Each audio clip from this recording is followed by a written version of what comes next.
So previous class లో మనం capital asset గురించి మనం మాట్లాడుకున్నామమ్మా. సో క్యాపిటల్ అసెట్ డెఫినేషన్ చూసాము.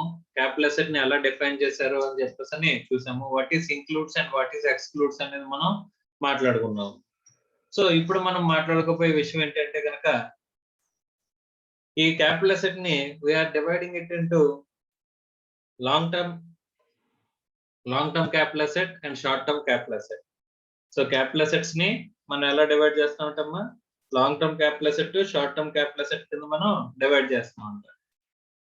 So capital asset section 214 defines the capital asset is divided into two types, long term capital asset and short term capital asset. So ఇలా ఎలా divide చేస్తారు sir అని చెప్పేసి అంటే కనుక based on period of holding అని చెప్పేసి మనం మాట్లాడుకున్నాం. Period of holding. సో అందులో ఆ పీరియడ్ ఆఫ్ హోల్డింగ్ బేస్ చేసుకుని ఎన్నాళ్ళు నువ్వు ఆ ప్రాపర్టీని హోల్డ్ చేసావు అనే దాన్ని బేస్ చేసుకుని అక్కడ లాంగ్ టర్మ్ షార్ట్ టర్మ్ అనేది డిసైడ్ అవుతుందంట. రైట్. సో ఇప్పుడు long term capital asset section 229A, short term capital asset section 242A అని చెప్పేసి divide చేస్తున్నారంటమ్మా. So section 229A 242A అనేది ఇప్పుడు మనం చదువుకోబోతున్నాం. ఓకే, చూడండి. Capital assets are of two types, namely short-term capital asset and long-term capital asset. In order to treat the capital asset as a long-term or short-term, the relevant factor is the period of holding. అంటే ఎన్నాళ్ళు నువ్వు ఆ ప్రాపర్టీని hold చేస్తున్నావు అనే దాన్ని base చేసుకుని ఇక్కడ మనకి ఏమవుతుందంటమ్మా, it is going to be treated as long term or short term. Long term capital asset అని కానీ షార్ట్ టర్మ్ క్యాపిటల్ అసెట్ అని కానీ దేని మీద బేస్ చేసుకుని డివైడ్ చేస్తారంట, based on period of holding. ఆ అసెట్ ని నువ్వు ఎన్నాళ్ళు హోల్డ్ చేసావు అంటే ఎన్నాళ్ళు అసెట్ కి నువ్వు ఓనర్ కింద ఉన్నావు అనే దాన్ని బేస్ చేసుకుని ఇక్కడ they are dividing it into long term and short term అని చెప్పేసి చెప్తారమ్మా. Okay, right. Before the date of its transfer by the SSC అంటే ట్రాన్స్ఫర్ చేయడానికి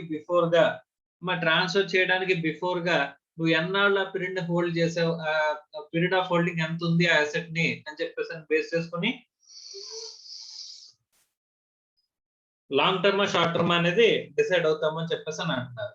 జనరల్ గా next point, generally A capital asset held by the SSC for not more than 36 months before the date of its transfer is a short term capital asset అని చెప్పేసి అని అంటున్నాడు. అంటే ఏదైనా ఒక అసెట్ ని ఇక్కడ జనరల్ రూల్, ఇదేంటిది జనరల్ రూల్ ఏంటంటే కనుక if it is less than 36 months, holding period ఎంతమ్మా, less than holding period less than 36 months ఉంటే కనుక that will be considered as short term capital asset అని చెప్పేసి అని అంటున్నాడు. ఇది జనరల్ రూల్ అంట, general rule. Okay, so general rule కి ఏముంటాయి అంటే కనుక there are certain exceptional cases. ఏముంటాయమ్మా, ఎక్సెప్షనల్ కేసెస్ అనేవి ఉంటాయి. ఓకే, ఆ ఎక్సెప్షనల్ కేసెస్ చూద్దామమ్మా. However, a security listed in a recognized stock exchange in India, unit trust of India, a unit of equity oriented fund or zero coupon bond. ఈ 4 గుర్తు పెట్టుకోండి. ఈ cases లో ఇక్కడ security listed in a recognised stock exchange other than units కాకుండా, units అంటే mutual funds అమ్మా. So units కాకుండా మిగతా సెక్యూరిటీస్, డెట్ సెక్యూరిటీస్ అవ్వచ్చు, లేకపోతే ఈక్విటీ సెక్యూరిటీస్ అవ్వచ్చు, ఎక్కడైనా సరే రికగ్నైజ్డ్ స్టాక్ ఎక్స్చేంజ్ లో కనుక లిస్ట్ అయితే, కంపెనీ కనుక స్టాక్ ఎక్స్చేంజ్ లో లిస్ట్ అయితే అది కూడా రికగ్నైజ్డ్ స్టాక్ ఎక్స్చేంజ్ అమ్మా. Sir there are various stock exchanges అంటే ఇక్కడ మనకి Bombay stock exchange, national stock exchange, Ahmedabad stock exchange, Hyderabad stock exchange, ఇలా మనకి గోల్డెన్ స్టాక్ ఎక్స్చేంజెస్ ఉన్నాయమ్మా. అందులో రికగ్నైజ్డ్ స్టాక్ ఎక్స్చేంజ్ లో కనుక లిస్ట్ అయినట్లయితే అని చెప్పేసి అంటున్నాడు. సపోజ్ మన హైదరాబాద్ స్టాక్ ఎక్స్చేంజ్ కి రికగ్నిషన్ తీసేశారమ్మా. సో కాబట్టి అలాంటి స్టాక్ ఎక్స్చేంజ్ లో కాకుండా రికగ్నైజ్ అయిన స్టాక్ ఎక్స్చేంజెస్ లో ఎక్కడైనా సరే ఆ సెక్యూరిటీ ఉన్నట్లయితే, ఆ సెక్యూరిటీని కనుక మనం ట్రాన్స్ఫర్ చేస్తున్నట్లయితే అక్కడ మనకి సపరేట్ క్యాలిక్యులేషన్ చెప్తున్నాడంటే అది ఎక్సెప్షన్స్ లో కవర్ చేస్తున్నాడంట అమ్మా. అదే మ్యూచువల్ ఫండ్స్ కి వచ్చేసరికి యూనిట్స్ ఆఫ్ యూటీఐ అని చెప్పేసి అని అన్నాడమ్మా. మ్యూచువల్ ఫండ్ యూనిట్స్ గురించి మాట్లాడుకుంటే యూటీఐ యూనిట్స్ అన్నిటికీ అది debt oriented units equity oriented units అని పక్కన పెడితే మొత్తం అన్ని. అలాగే units of equity oriented fund అని చెప్పేసి చెప్తున్నాడు. దానికంటే ముందు ఒక చిన్న ఇంట్రొడక్షన్ మాట్లాడుకుందాం అమ్మా. అసలు మ్యూచువల్ ఫండ్ అంటే ఏంటి అని చెప్పేసి అని, అందులో దాన్ని ఎలా డివైడ్ చేస్తారు అని చెప్పేసి అని.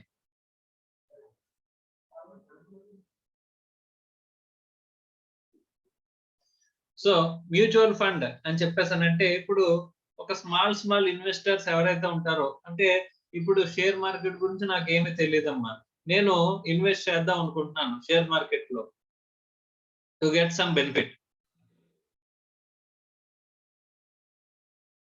But I don't know about the market గురించి నాకేమీ తెలియదు. అలాంటప్పుడు ఒక ఎక్స్పర్ట్ అడ్వైస్ తీసుకుని మనం ఇన్వెస్ట్ చేయడం బెటర్ గా ఉంటుందమ్మా. సో అదే ఇక్కడ మ్యూచువల్ ఫండ్ అంటే ఏంటంటే ఇలాంటి స్మాల్ ఇన్వెస్టర్స్ అందరూ కూడా who are not aware of the, అంటే పెద్ద పెద్ద ఇన్వెస్ట్మెంట్స్ చేయలేని ఇన్వెస్టర్స్ అందరూ కూడా ఏం చేస్తారంటే దే ఆర్ కలెక్టివ్లీ ఎందులోకి వస్తారంటే మ్యూచువల్ ఫండ్ లోకి వస్తారంటమ్మా. సో వాళ్ళు ఏం చేస్తారంటే they will contribute to the mutual fund. ఈ మ్యూచువల్ ఫండ్ ఏంటంటే కనుక ఇలాంటి ఇన్వెస్టర్స్ అందరి దగ్గర నుంచి కూడా, స్మాల్ ఇన్వెస్టర్స్ అందరి దగ్గర నుంచి కూడా వీళ్ళు ఏం చేస్తారంటే ఈ స్మాల్ ఇన్వెస్టర్స్ అందరి దగ్గర నుంచి కూడా ఈ ఫండ్స్ అనేవి కలెక్ట్ చేసి వీళ్ళు they are going to invest. వాళ్ళు ఏం చేస్తారంటే అమ్మా ఇన్వెస్ట్ చేస్తారంట. ఓకే, సో మార్కెట్ లో, షేర్ మార్కెట్ లో వాళ్ళు ఇన్వెస్ట్ చేస్తారు. సపోజ్ మ్యూచువల్ ఫండ్స్ ఎవరు అని చెప్పేసానంటే కనుక some experts. So experts who are having expertise in investment. So who are having expertise in investment in stock exchanges. Okay, stock exchange లో, share market లో or share market.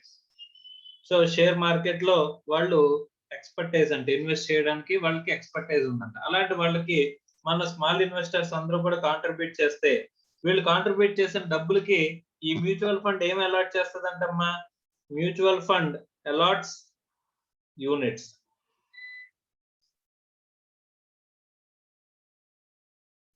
So mutual fund ఏం allot చేస్తుందంట, units allot చేస్తుందంటమ్మా.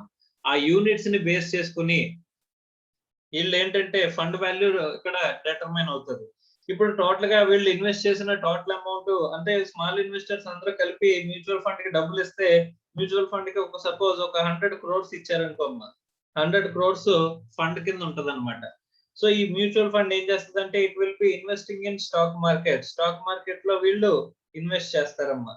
Okay, stock market లో వీళ్ళు invest చేస్తారు. Suppose 100 crores ఉన్నప్పుడు ఒక unit value ఒక 1,00,000 రూపాయలు ఇచ్చారు అని చెప్పేసి అని అనుకుందాం అమ్మా. ఓకే, సపోజ్ ఇక్కడ స్టాక్ మార్కెట్ లో ఇన్వెస్ట్ చేసిన తర్వాత ఇక్కడ ప్రాఫిట్స్ వచ్చి, గెయిన్స్ వచ్చి, మనం ఇన్వెస్ట్ చేసిన కంపెనీస్ యొక్క షేర్స్ అన్ని కూడా పెరిగి మన ఫండ్ వాల్యూ టోటల్ గా ఎంత అయిందంట, 110 crores అయింది అనుకోమ్మా. 110 crores అయింది అనుకో, ఈ యూనిట్ వాల్యూ కూడా ఎంత అవుతుంది, it will B increase to 1,10,000 అవుతుందమ్మా. ఒక్కొక్క యూనిట్ వాల్యూ ఏమవుద్ది, 1 lakh అలా 1,10,000 అవుతుంది. అంటే వాళ్ళు ఇన్వెస్ట్మెంట్ ని బేస్ చేసుకుని వాళ్ళ ఫండ్ వాల్యూ ఏదైతే ఉందో ఆ ఫండ్ వాల్యూ బేస్ చేసుకుని యూనిట్ వాల్యూ అనేది మారిపోతుంది.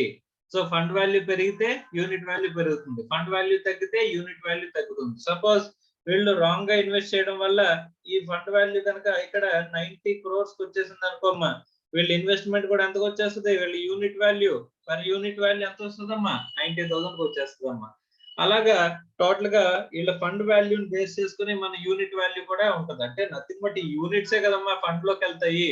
సో ఒక్కొక్క యూనిట్ 1,00,000 రూపాయలు చొప్పున 100 crores వచ్చినప్పుడు ఇప్పుడు 100 crores వల్ల 110 crores అయితే కనుక ఇక్కడ మనకు 1,10,000 అవుతుందమ్మా యూనిట్ వాల్యూ. అంటే ఒకవేళ మీరు అమ్ముకుంటే కనుక యూనిట్ అమ్మేసుకోవచ్చు. సో మీరు 1,00,000 రూపాయలు కొనుక్కున్న యూనిట్ ని మీరు ఎంతకు అమ్ముకోవచ్చు, కావాలంటే పెరిగితే యూనిట్ వాల్యూ పెరిగినప్పుడు 1,10,000 అమ్మేసుకోవచ్చు అమ్మా. సో ఇక్కడ ఏంటంటే ఇక్కడ కూడా ఇన్వెస్ట్మెంట్, షేర్ మార్కెట్ లో ఇన్వెస్ట్మెంట్ వాల్యూ బేస్ చేసుకునే ఇక్కడ మ్యూచువల్ ఫండ్స్ అనేవి రియాక్ట్ అవుతాయి అని చెప్పేసి అని అంటున్నాడు. అంటే వీళ్ళు ఇన్వెస్ట్ చేసిన కంపెనీ షేర్స్. ఇక్కడ మనం ఏం చేయొచ్చు అని చెప్పేసి అంటే ఇక్కడ మనకు కొంచెం అవేర్నెస్ ఉంటే కనుక మ్యూచువల్ ఫండ్ ఏం చేస్తుంది అంటే కొన్ని స్కీమ్స్ ఇస్తుందమ్మా. స్కీమ్స్ ఇస్తుంది ఏంటి అంటే కనుక ఎగ్జాంపుల్ కి equity oriented fund,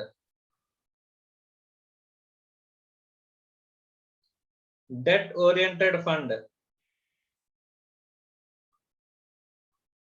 mixed fund అంటే మనం చూస్ చేసుకోవచ్చంట. సార్ ఇప్పుడు నాకు ఈక్విటీ అనగానే రిస్క్ అమ్మా.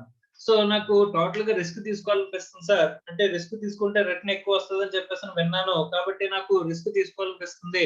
నేను ఇండివిడ్యుయల్‌గా ఇన్వెస్ట్ చేసుకోలేను అని చెప్పేసనంటే one has to approach mutual fund. ఎవరిని అప్రోచ్ అవ్వాలమ్మా? మ్యూచువల్ ఫండ్‌ని approach అవ్వాలమ్మా.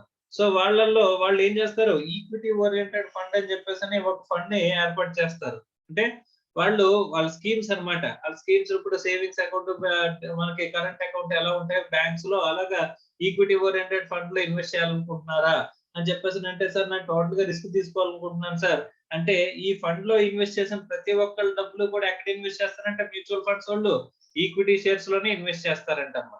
Sir debt oriented fund అంటే ఏంటి అంటే గనక ఇప్పుడు నాకు రిస్క్ వద్దు సార్, నాకు ఫిక్స్డ్ గా రిటర్న్ అనేది రావాలి అని చెప్పేసి అనుకుంటే కనుక అక్కడ మ్యూచువల్ ఫండ్ లో డెట్ ఓరియెంటెడ్ ఫండ్ మనం చూస్ చేసుకోవాలమ్మా. అంటే ఈ డెట్ ఓరియెంటెడ్ ఫండ్ లో ఇన్వెస్ట్ చేసిన ప్రతి ఒక్కరి డబ్బులు ఏం చేస్తారంట ఈ మ్యూచువల్ ఫండ్స్ ఓన్లీ ఇక్కడ డెట్ ఓరియెంటెడ్ ఫండ్స్ ఏవైతే ఉంటాయో వాటిల్లో మాత్రం ఇన్వెస్ట్ చేస్తారంటమ్మా. డిబెంచర్స్ లో ఇది మాత్రం ఇన్వెస్ట్ చేస్తారు. Debt own securities or fixed securities లో మాత్రమే ఇక్కడ ఇన్వెస్ట్ చేస్తారంట. సార్ నాకు కొంత రిస్క్ తీసుకుంటాను, కొంతవరకు నేను రిస్క్ తీసుకోను అని చెప్పేసి అన్నారు అనుకోమ్మా. So mutual funds will offer mixed funds.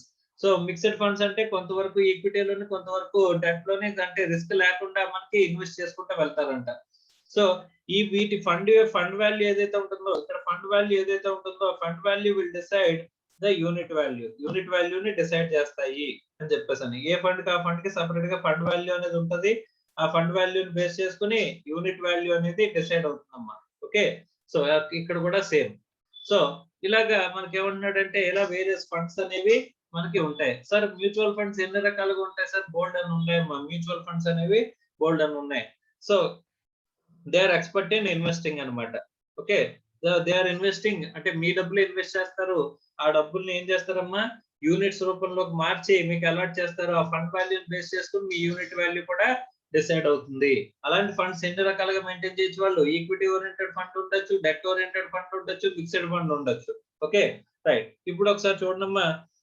UTI unit trust of India is also a mutual fund అమ్మా. యూనిట్ ట్రస్ట్ ఆఫ్ ఇండియా అనేది ఒక మ్యూచువల్ ఫండ్. సో యూటీఐ అంటే జనరల్ గా గవర్నమెంట్ ఫండ్, గవర్నమెంట్ ఇన్వెస్ట్మెంట్ అనేది ఎక్కువ ఉంటుందమ్మా.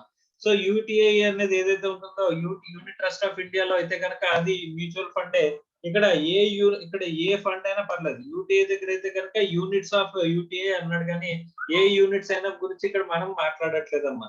కానీ ఇంక ఏదైనా సరే మ్యూచువల్ ఫండ్ అనుకుంటే కనుక only units of equity oriented fund గురించి మాత్రమే ఇక్కడ మనకి మాట్లాడుతున్నాడు. యూటీఐ ఫండ్స్ అయితే కనుక యూటీఐ యూనిట్స్ అయితే కనుక ఏ యూనిట్స్ అయినా పర్లేదు. డెట్ ఓరియంటెడ్ మిక్స్డ్ లేకపోతే ఈక్విటీ అనే సంబంధం లేదు. కానీ అదే ఎనీ అదర్ మ్యూచువల్ ఫండ్ అనుకుంటే కనుక ఓన్లీ ఈక్విటీ ఓరియంటెడ్ ఫండ్ కి సంబంధించిన మాత్రమే చెప్తున్నారమ్మా. సార్ ఇవి కాకుండా మిగిలిన అన్నిటికి ఏం అప్లికబుల్ అవుతుంది? 36 మంత్స్ అనేది అప్లికబుల్ అవుతుందమ్మా. కేవలం వీటికి మాత్రమే ఇక్కడ ఏమంటున్నాడు ఇవి సపరేట్ గా ఈ వీటికి మాత్రమే ఇక్కడ పీరియడ్ ఆఫ్ హోల్డింగ్ అని మారుతుంది. 36 మంత్స్ ఉండదు ఈ కేసెస్ లోని. ఈ 4 కేసెస్ లోని మనకి ఏముంటదంటమ్మా పీరియడ్ ఆఫ్ హోల్డింగ్ 36 మంత్స్ ఉండదు. ఇది జనరల్ రూల్. ఏంటంటే కనుక నార్మల్ గా ఏదైనా సరే period of holding less than 36 months ఉంటే కనుక దాన్ని షార్ట్ టర్మ్ క్యాపిటల్ అసెట్ అంటారు అనేది జనరల్ రూల్. దానికి ఎక్సెప్షనల్ కేసెస్ గురించి మనం మాట్లాడుకుంటున్నాం. ఏదైనా సెక్యూరిటీస్ అదర్ దాన్ యూనిట్, యూనిట్ అంటే మ్యూచువల్ ఫండ్ యూనిట్స్ అమ్మా. సో అదర్ దాన్ యూనిట్ ఇక్కడ మనకి రికగ్నైజ్ స్టాక్ ఎక్స్చేంజ్ లో కనుక లిస్ట్ అయినట్టే, లేకపోతే units of unit trust of India కనుక అయినట్లయితే unit trust of India units అయితే అది ఏ యూనిట్స్ అయినా పర్లేదు. అలా కాకుండా ఇంకా అదర్ మ్యూచువల్ ఫండ్స్ యూనిట్స్ అనుకుంటే కనుక units of equity oriented fund మాత్రమే మనం కన్సిడర్ చేస్తా ఉంటున్నాడు. అవి కాకుండా జీరో కూపన్ బాండ్స్ అని చెప్పేసి మనకి చెప్తున్నాడు అమ్మా. Sir what is meant by zero coupon bond? Sir zero coupon bond అంటే ఏంటి అంటే కూపన్ అంటే కూపన్ రేట్ అంటారమ్మా. కూపన్ రేట్ అంటే ఇంట్రెస్ట్ రేట్ అని అర్థం అమ్మా. జీరో కూపన్ బాండ్ అంటే జీరో కూపన్ ఇంట్రెస్ట్ అంటే జీరో కూపన్ అంటే ఇంట్రెస్ట్ అనేది ఉండదు. సార్ ఇంట్రెస్ట్ లేకుండా బాండ్స్ లో ఎవడైనా ఇన్వెస్ట్ చేస్తాడా సార్ అని చెప్పేసి అంటే ఇప్పుడు మనం బాండ్ లో ఇన్వెస్ట్ చేసామమ్మా. ఇప్పుడు నేను ఒక బాండ్ ఇష్యూ చేశానమ్మా. ఆ బాండ్ లో మీరు ఎందుకు ఇన్వెస్ట్ చేస్తారు అంటే కనుక ఆ దాని మీద నేను పే చేసే ఇంట్రెస్ట్ ఎఫెక్టివ్ గా ఉంటది కాబట్టి ఇంట్రెస్ట్ మీకు వస్తుంది కాబట్టి ఇన్కమ్ కింద వస్తుంది కాబట్టి మీరు ఏం చేస్తారమ్మా ఇన్వెస్ట్ చేస్తారమ్మా. కానీ జీరో కూపన్ బాండ్స్ లో అసలు మనం ఇంట్రెస్టే పే చేయమంట. సార్ ఇంట్రెస్ట్ పే చేయకుండా ఎవడైనా ఎందుకు ఇన్వెస్ట్ చేస్తారు సార్? ఊరికనే వాడి డబ్బులు మీ దగ్గర ఉంచుకోమని చెప్పేసి ఎందుకు ఇస్తాడు అని చెప్పేసి అంటే కనుక ఇక్కడ జాగ్రత్తగా గమనించాలమ్మా. సో జీరో కూపన్ బాండ్ అంటే ఇంట్రెస్ట్ ఉండదు, కానీ ఇక్కడ ఇష్యూ ప్రైసే మెయిన్ ఆస్పెక్ట్ అమ్మా. ఇష్యూ ప్రైస్ మనం ఇష్యూ చేసినప్పుడు ఎంతకి ఇష్యూ చేస్తారంటే లోవర్ ప్రైస్ కి ఇష్యూ చేస్తారంటమ్మా. ఇప్పుడు 100 రూపీస్ అక్కడ బాండ్ అనుకోమ్మా, దాన్ని 80 రూపీస్ కి ఇష్యూ చేస్తారమ్మా సపోజ్ ఎగ్జాంపుల్ కి. అంటే కానీ రీపేమెంట్ మాత్రం వచ్చేసరికి జీరో కూపన్ బాండ్ రీపేమెంట్ వచ్చేసరికి 100 చేస్తారు, కానీ ఇష్యూ ఎంత 80.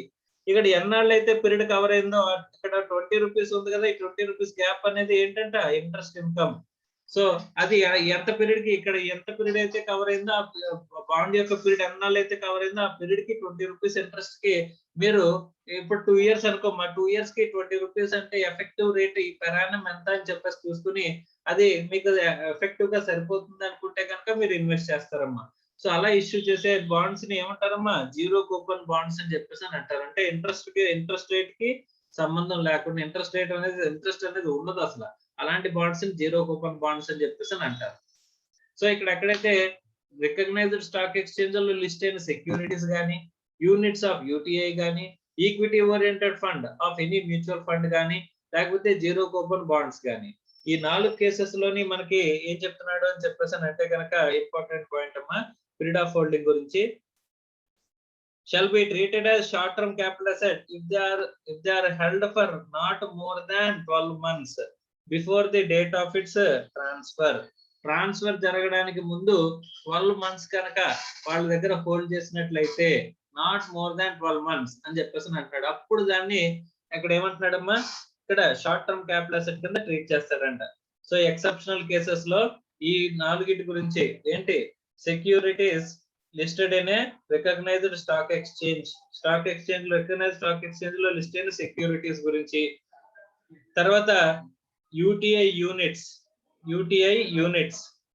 ఆఫ్ యూటీఐ, తర్వాత units of equity oriented fund and zero coupon bond. So zero coupon bond ఈ మొత్తానికి సంబంధించింది, ఈ 4 ఆస్పెక్ట్స్ కి సంబంధించింది మనం చూసుకుంటే కనుక ఈ 4కి కూడా మనకి లెస్ దాన్ 12 మంత్స్ ఉంటే కనుక హోల్డింగ్, అప్పుడు ఏమంటున్నాడమ్మా, నాట్ మోర్ దాన్ అంటే 12 మంత్స్ కంటే ఎక్కువ ఉండకూడదు, అంటే less than or equal to 12 months ఉంటే దాన్ని ఏం చేస్తామమ్మా, short term capital asset. Sir normal గా అయితే కనుక 36 మంత్స్ అన్నారు కదా సార్, 36 మంత్స్ అన్న దానికి ఎక్సెప్షనల్ కేసు అమ్మేది. ఇదేంటిది, exceptional case. Okay right. So exceptional case లో మనకి ఏమవుతుంది, 12 మంత్స్ అనేది తీసుకుంటాం. ఈ ఫోర్ ఆస్పెక్ట్స్ లోని అయిపోలేదమ్మా, ఎక్సెప్షన్స్ ఇంకా అయిపోలే, ఇంకా చెప్తున్నట్లు ఉంది. It may be noted that securities listed in a recognized stock exchange shall be treated as long-term asset if it is held for more than 12 months before the date of its transfer. However, ఇక్కడ ఏం చెప్తున్నాడంటే listed securities అనుకుంటే కనుక మనకి ఇక్కడ ఇందులో cover అయిపోద్దాం. ఇక్కడ listed securities కనుక అయినట్లయితే 12 మంత్స్ కంటే ఎక్కువ హోల్డ్ చేసినట్లయితే, మోర్ దాన్ 12 మంత్స్ కనుక హోల్డ్ చేసుకున్నట్లయితే ఏమంటాడమ్మా, it will be treated as long term capital asset treat చేస్తామని చెప్పేసి ఇక్కడ ఆల్రెడీ మాట్లాడుకున్నాం. కానీ లిస్టెడ్ అయితే ఓకే, మరి అన్లిస్టెడ్ పరిస్థితి ఏంటి sir? however unlisted shares, namely shares held in a private companies or unlisted public companies shall be considered as long term only if it is held for more than 12 months before the date of its transfer అని చెప్పేసి చెప్తున్నాడు. Unlisted public company shares లేదా private company shares ఏవైతే ఉంటాయో ఆ shares ని ఒక 12 months place లో ఏం చెప్తున్నాడమ్మా, 24 మంత్స్. ఏంటంటే unlisted public company or private company, ఈ ప్రైవేట్ కంపెనీ షేర్స్ అనుకుంటే కనుక ఇక్కడ లెస్ దాన్ 24 మంత్స్ అంటాం. ఓకే, లెస్ దాన్ 24 మంత్స్ ఉంటే కనుక దాన్ని షార్ట్ టర్మ్ క్యాపిటల్ అసెట్ అంటాడు. ఒకవేళ మోర్ దాన్ 24 మంత్స్ ఉంటే కనుక దాన్ని ఏమంటాడు, లాంగ్ టర్మ్ క్యాపిటల్ అసెట్ అని చెప్పేసి మాట్లాడతాడట. Okay right.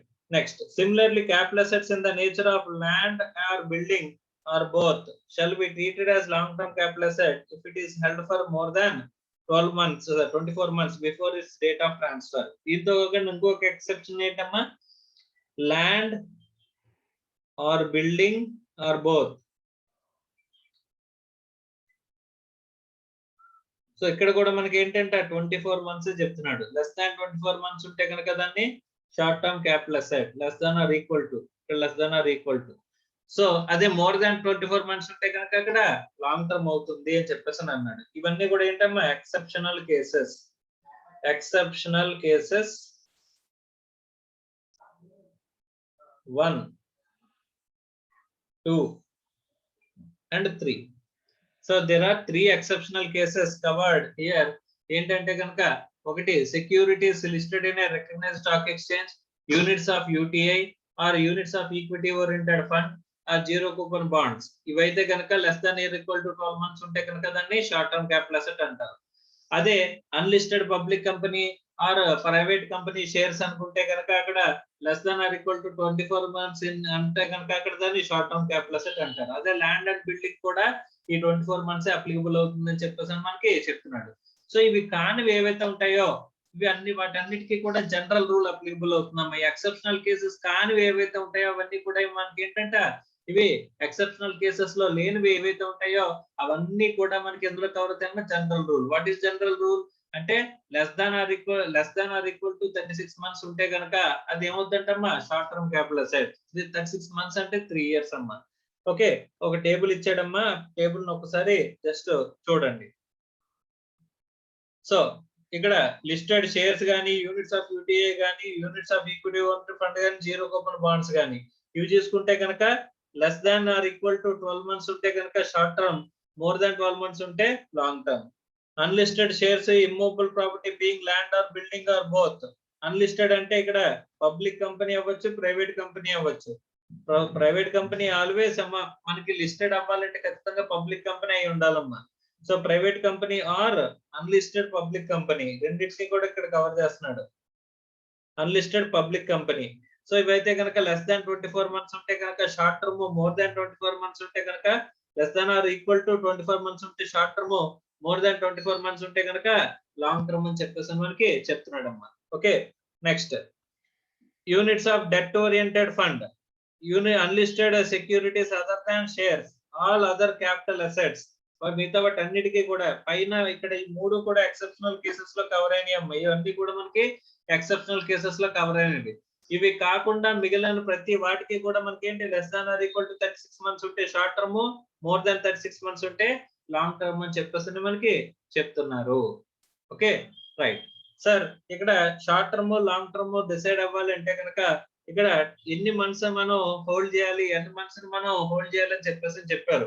సార్ ఆ పీరియడ్ క్యాలిక్యులేషన్ ఎలా చేయాలి? ఆ పీరియడ్ క్యాలిక్యులేషన్ అనేది చాలా చేయాలి. పీరియడ్ ఆఫ్ హోల్డింగ్ అనే క్యాలిక్యులేషన్ ఇప్పుడు ఎన్ని మంత్స్ ఉంటే మనకి లాంగ్ టర్మ్ అవుతుంది, ఎన్ని మంత్స్ ఉంటే అది షార్ట్ టర్మ్ అవుతుంది అనేది మనకు తెలిసింది. కానీ ఆ క్యాలిక్యులేషన్ ఎలా చేయాలి అనేది ఇప్పుడు మనం మాట్లాడుకోవాల్సిన పాయింట్ కింద మిగిలిందమ్మా.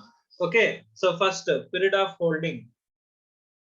Period of holding of capital asset. Capital asset యొక్క పీరియడ్ ఆఫ్ హోల్డింగ్ ఎంత ఉంది అని చెప్పేసి ఒకసారి మనం చూద్దాం. సో పీరియడ్ ఆఫ్ హోల్డింగ్ ఎలా క్యాలిక్యులేట్ చేయాలి? ఇక్కడ 24 మంత్స్, 12 మంత్స్, 36 మంత్స్ అని చెప్పేసి చెప్పారు కదా. ఆ పీరియడ్ ఆఫ్ హోల్డింగ్ అనేది మనం ఎలా క్యాలిక్యులేట్ చేయాలి అనేది ఇక్కడ మెయిన్ ఇంపార్టెంట్ పాయింట్ అన్నమాట. Okay, inclusion and exclusion period of holding. Period of holding లో ఇంక్లూజన్ పీరియడ్ ఏంటి, ఎక్స్క్లూజన్ పీరియడ్ ఏంటి అని చెప్పేసి చెప్తున్నాడు వేరే సిచ్యువేషన్స్ లో అన్నమాట. ఓకే, సో ఇవన్నీ కూడా పీరియడ్ ఆఫ్ హోల్డింగ్ అంటారు different situations. Explanation 1 to 242A. 242A అనే సెక్షన్ కి ఎక్స్ప్లెనేషన్ 1 లో మనకి ఇవన్నీ చెప్తున్నారంటమ్మా. ఏమని చెప్తున్నారో చూడమ్మా. By amalgamation or demerger. Amalgamation, demerger జరిగినట్లయితే అని చెప్పేసి అంటున్నాడమ్మా. Period for which the shares was held in the amalgamating company demerger should also be included అని చెప్పేసి అంటున్నాడు. రైట్ సార్, ఇక్కడ దేని గురించి మాట్లాడుతున్నాడు సార్? ఇప్పుడు నాకు ఏ లిమిటెడ్ కంపెనీలో షేర్స్ ఉన్నాయంటమ్మా.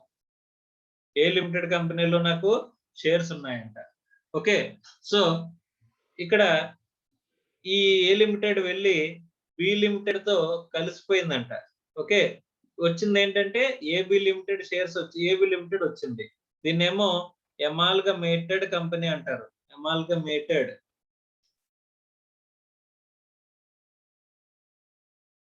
ఇది అమాల్గమేటింగ్ కంపెనీస్. మా జాగ్రత్తగా చూడండి. అమాల్గమేటింగ్ కంపెనీస్. అమాల్గమేటింగ్ కంపెనీస్ ఏంటి? ఏ లిమిటెడ్, బి లిమిటెడ్ ఈ 2 కూడా ఏమవుతాయమ్మా? అమాల్గమేటింగ్ కంపెనీస్ అవుతాయి. ఈ 2 అమాల్గమేట్ అవుతున్నాయి కాబట్టి. ఈ అమాల్గమేటెడ్ కంపెనీస్ అయ్యి ఏం ఫార్మ్ అయింది సార్? అమాల్గమేటెడ్ కంపెనీ అనేది ఒకటి ఫార్మ్ అయిందంట. అమ్మా అర్థమైందా? సో ఒకవేళ అమాల్గమేషన్ లో ఉంటే గనక మనం ఇక్కడ మనకి ఏం చేస్తారంటే ఏ లిమిటెడ్ లో షేర్స్ ఉన్నందుకు మీకు అమాల్గమేషన్ జరిగిపోయిన తర్వాత they will issue shares of A B limited. అమ్మ ఏ లిమిటెడ్ షేర్స్ తీసేసుకుంటారు, మీరు ఏబి లిమిటెడ్ షేర్స్ అనేవి కొత్తగా మీకు ఇష్యూ చేస్తారమ్మా. సో ఇక్కడ మీకు ఇష్యూ చేసే షేర్స్ ఏంటి? Shares of A B limited. Shares of A B limited. Sir ఈ షేర్స్ ఆఫ్ ఏబి లిమిటెడ్ ని మీరు ట్రాన్స్ఫర్ చేస్తున్నారు, అమ్ముతున్నారు. ఈ షేర్స్ ఆఫ్ ఏబి లిమిటెడ్ ని మీరు అమ్ముతున్నప్పుడు ఇక్కడ మీకు ఈ షేర్స్ ని మీరు లాంగ్ టర్మ్ కింద తీసుకోవాలా, షార్ట్ టర్మ్ కింద తీసుకోవాలా అనేది ఇక్కడ క్వశ్చన్ అమ్మా. So long term capital asset కింద తీసుకోవాలా, షార్ట్ టర్మ్ క్యాపిటల్ అసెట్ కింద తీసుకోవాలా అనేది క్వశ్చన్ అనుకుంటే కనుక ఇక్కడ ఏబి లిమిటెడ్ షేర్స్ మీకు ఎలా వచ్చాయి అని చెప్పేసి అంటే కనుక మీరేం ఏబి లిమిటెడ్ షేర్స్ ని కొనలేదు. మీకు ఎలా వచ్చాయి అని చెప్పేసి అంటే ఏ లిమిటెడ్ లో షేర్స్ హోల్డ్ చేసినందుకు, మీరు ఏ లిమిటెడ్ లో షేర్స్ హోల్డ్ చేసినందుకు ఏబి లిమిటెడ్ లో షేర్స్ అనేవి మీకు అలాట్ చేశారు. ఎందుకంటే అమాల్గమేషన్ జరిగిపోయిన తర్వాత.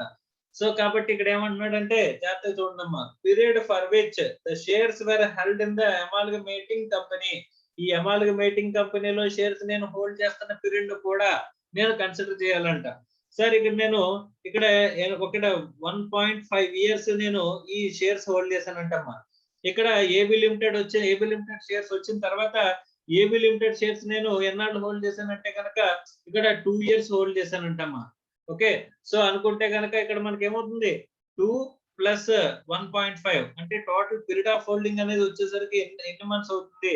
పీరియడ్ ఆఫ్ హోల్డింగ్ అనేది క్యాలిక్యులేట్ చేసేటప్పుడు ఇక్కడ అమాల్గమేటింగ్ కంపెనీలో ఉన్నప్పుడు పీరియడ్ ఆఫ్ హోల్డింగ్ కూడా మనం ఇంక్లూడ్ చేయాలి అని చెప్పేసి అని చెప్తున్నారమ్మా. So total period of holding ఎంత అని చెప్పేసి అంటే కనుక ఇక్కడ నార్మల్ గా అయితే కనుక ఏబి లిమిటెడ్ షేర్స్ ట్రాన్స్ఫర్ చేసినప్పుడు ఏబి లిమిటెడ్ షేర్స్ యొక్క పీరియడ్ ఆఫ్ హోల్డింగ్ ఎంత? 2 ఇయర్స్. 2 ఇయర్స్ వచ్చాయి. ఏబి లిమిటెడ్ షేర్స్ మనకి అలాట్ అయిన తర్వాత ఎన్నాళ్ళు మీరు దాచారు, ఎన్నాళ్ళు మీరు హోల్డ్ చేశారు? 2 ఇయర్స్ హోల్డ్ చేశారు.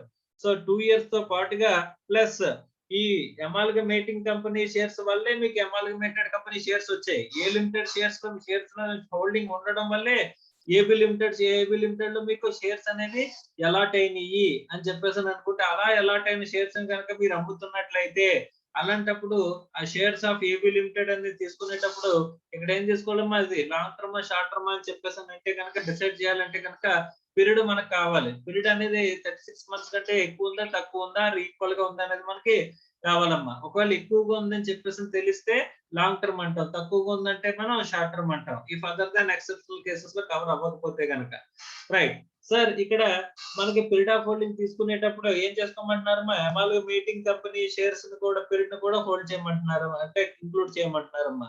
అంటే టోటల్ గా ఎంత? 3.5 ఇయర్స్ మనం ఇక్కడ హోల్డ్ చేసినట్టు. That is greater than 3 years. So 36 months కంటే ఎక్కువ కాబట్టి ఏమవుతుందమ్మా? లాంగ్ టర్మ్ క్యాపిటల్ అసెట్ అవుతుంది. అంటే లాంగ్ టర్మ్ క్యాపిటల్ అసెట్ కింద మనం ట్రీట్ చేయడానికి. ఇక్కడ ఏంటి? అమాల్గమేషన్ అయితే ఇది. సార్ మరి డీమర్జర్ అయితే కనుక, డీమర్జర్ అంటే ఏంటమ్మా? ఇప్పుడు ఏ లిమిటెడ్ అనే కంపెనీ ఉందమ్మా. A limited company has been split into ఇక్కడ A limited and as well as ఇక్కడ బి లిమిటెడ్ అనే 2 కంపెనీల కింద స్ప్లిట్ అయిపోయిందంటమ్మా. ఏమైపోయింది? స్ప్లిట్ అయిపోయిందంట. సో ఇలా స్ప్లిట్ అయిపోతే గనక అంటే ఏం చేస్తున్నారు? డీమర్జర్ జరిగిందంటే దీన్ని స్ప్లిట్ ని ఏమంటారమ్మా? డీమర్జర్ అని చెప్పేసి అంటారమ్మా. సో ఈ డీమర్జర్ గనక జరిగినట్లయితే ఇక్కడ ఏ లిమిటెడ్ ని డీమర్జెడ్ కంపెనీ అంటారమ్మా. ఏమంటారు? డీమర్జెడ్ కంపెనీ. మా పేర్లు చాలా ఇంపార్టెంట్, ఎందుకంటే అక్కడ సెక్షన్ లో పర్టికులర్ గా నేమ్స్ మెన్షన్ చేస్తున్నాడు కాబట్టి. మరి ఇక్కడ ఏ లిమిటెడ్, బి లిమిటెడ్ వచ్చాయి కదా సార్, వీటిని రిజల్టింగ్ కంపెనీస్ అంటాడమ్మా.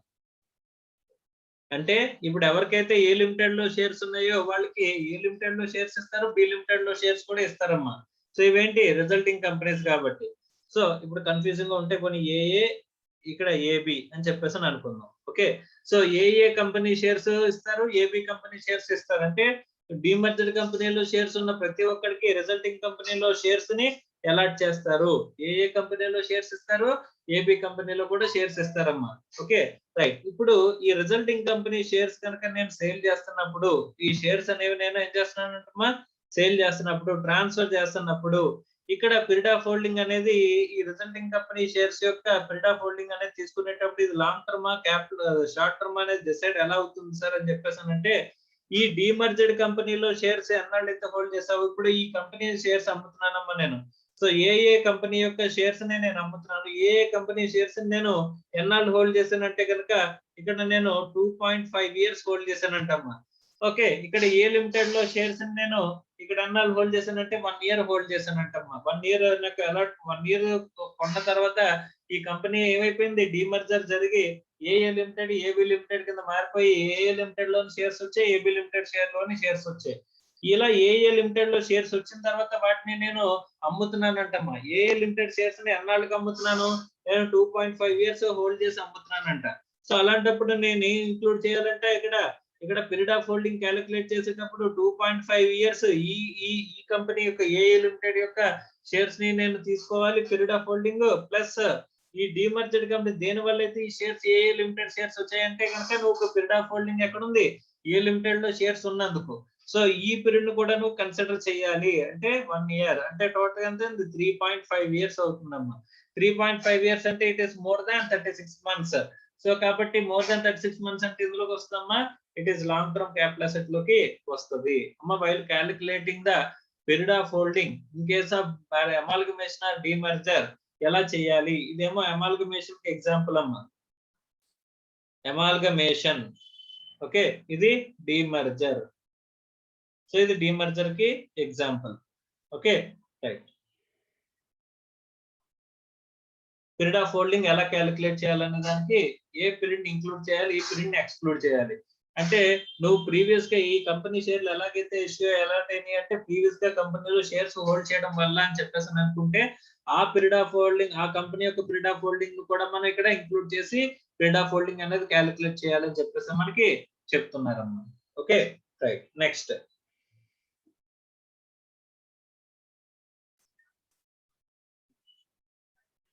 మనకి shares, rights and other securities అంటున్నాడు. Shares including rights issue and bonus issue అని చెప్పేసి అంటున్నాడు అమ్మా. Okay, so period shall be record అంటే calculated from the date of allotment of such shares. అంటే మనకి ఎప్పుడైతే ఆ షేర్స్ అలాట్ అవుతాయో అక్కడి నుంచి తీసుకుంటాము అని చెప్పేసి అంటున్నాడు.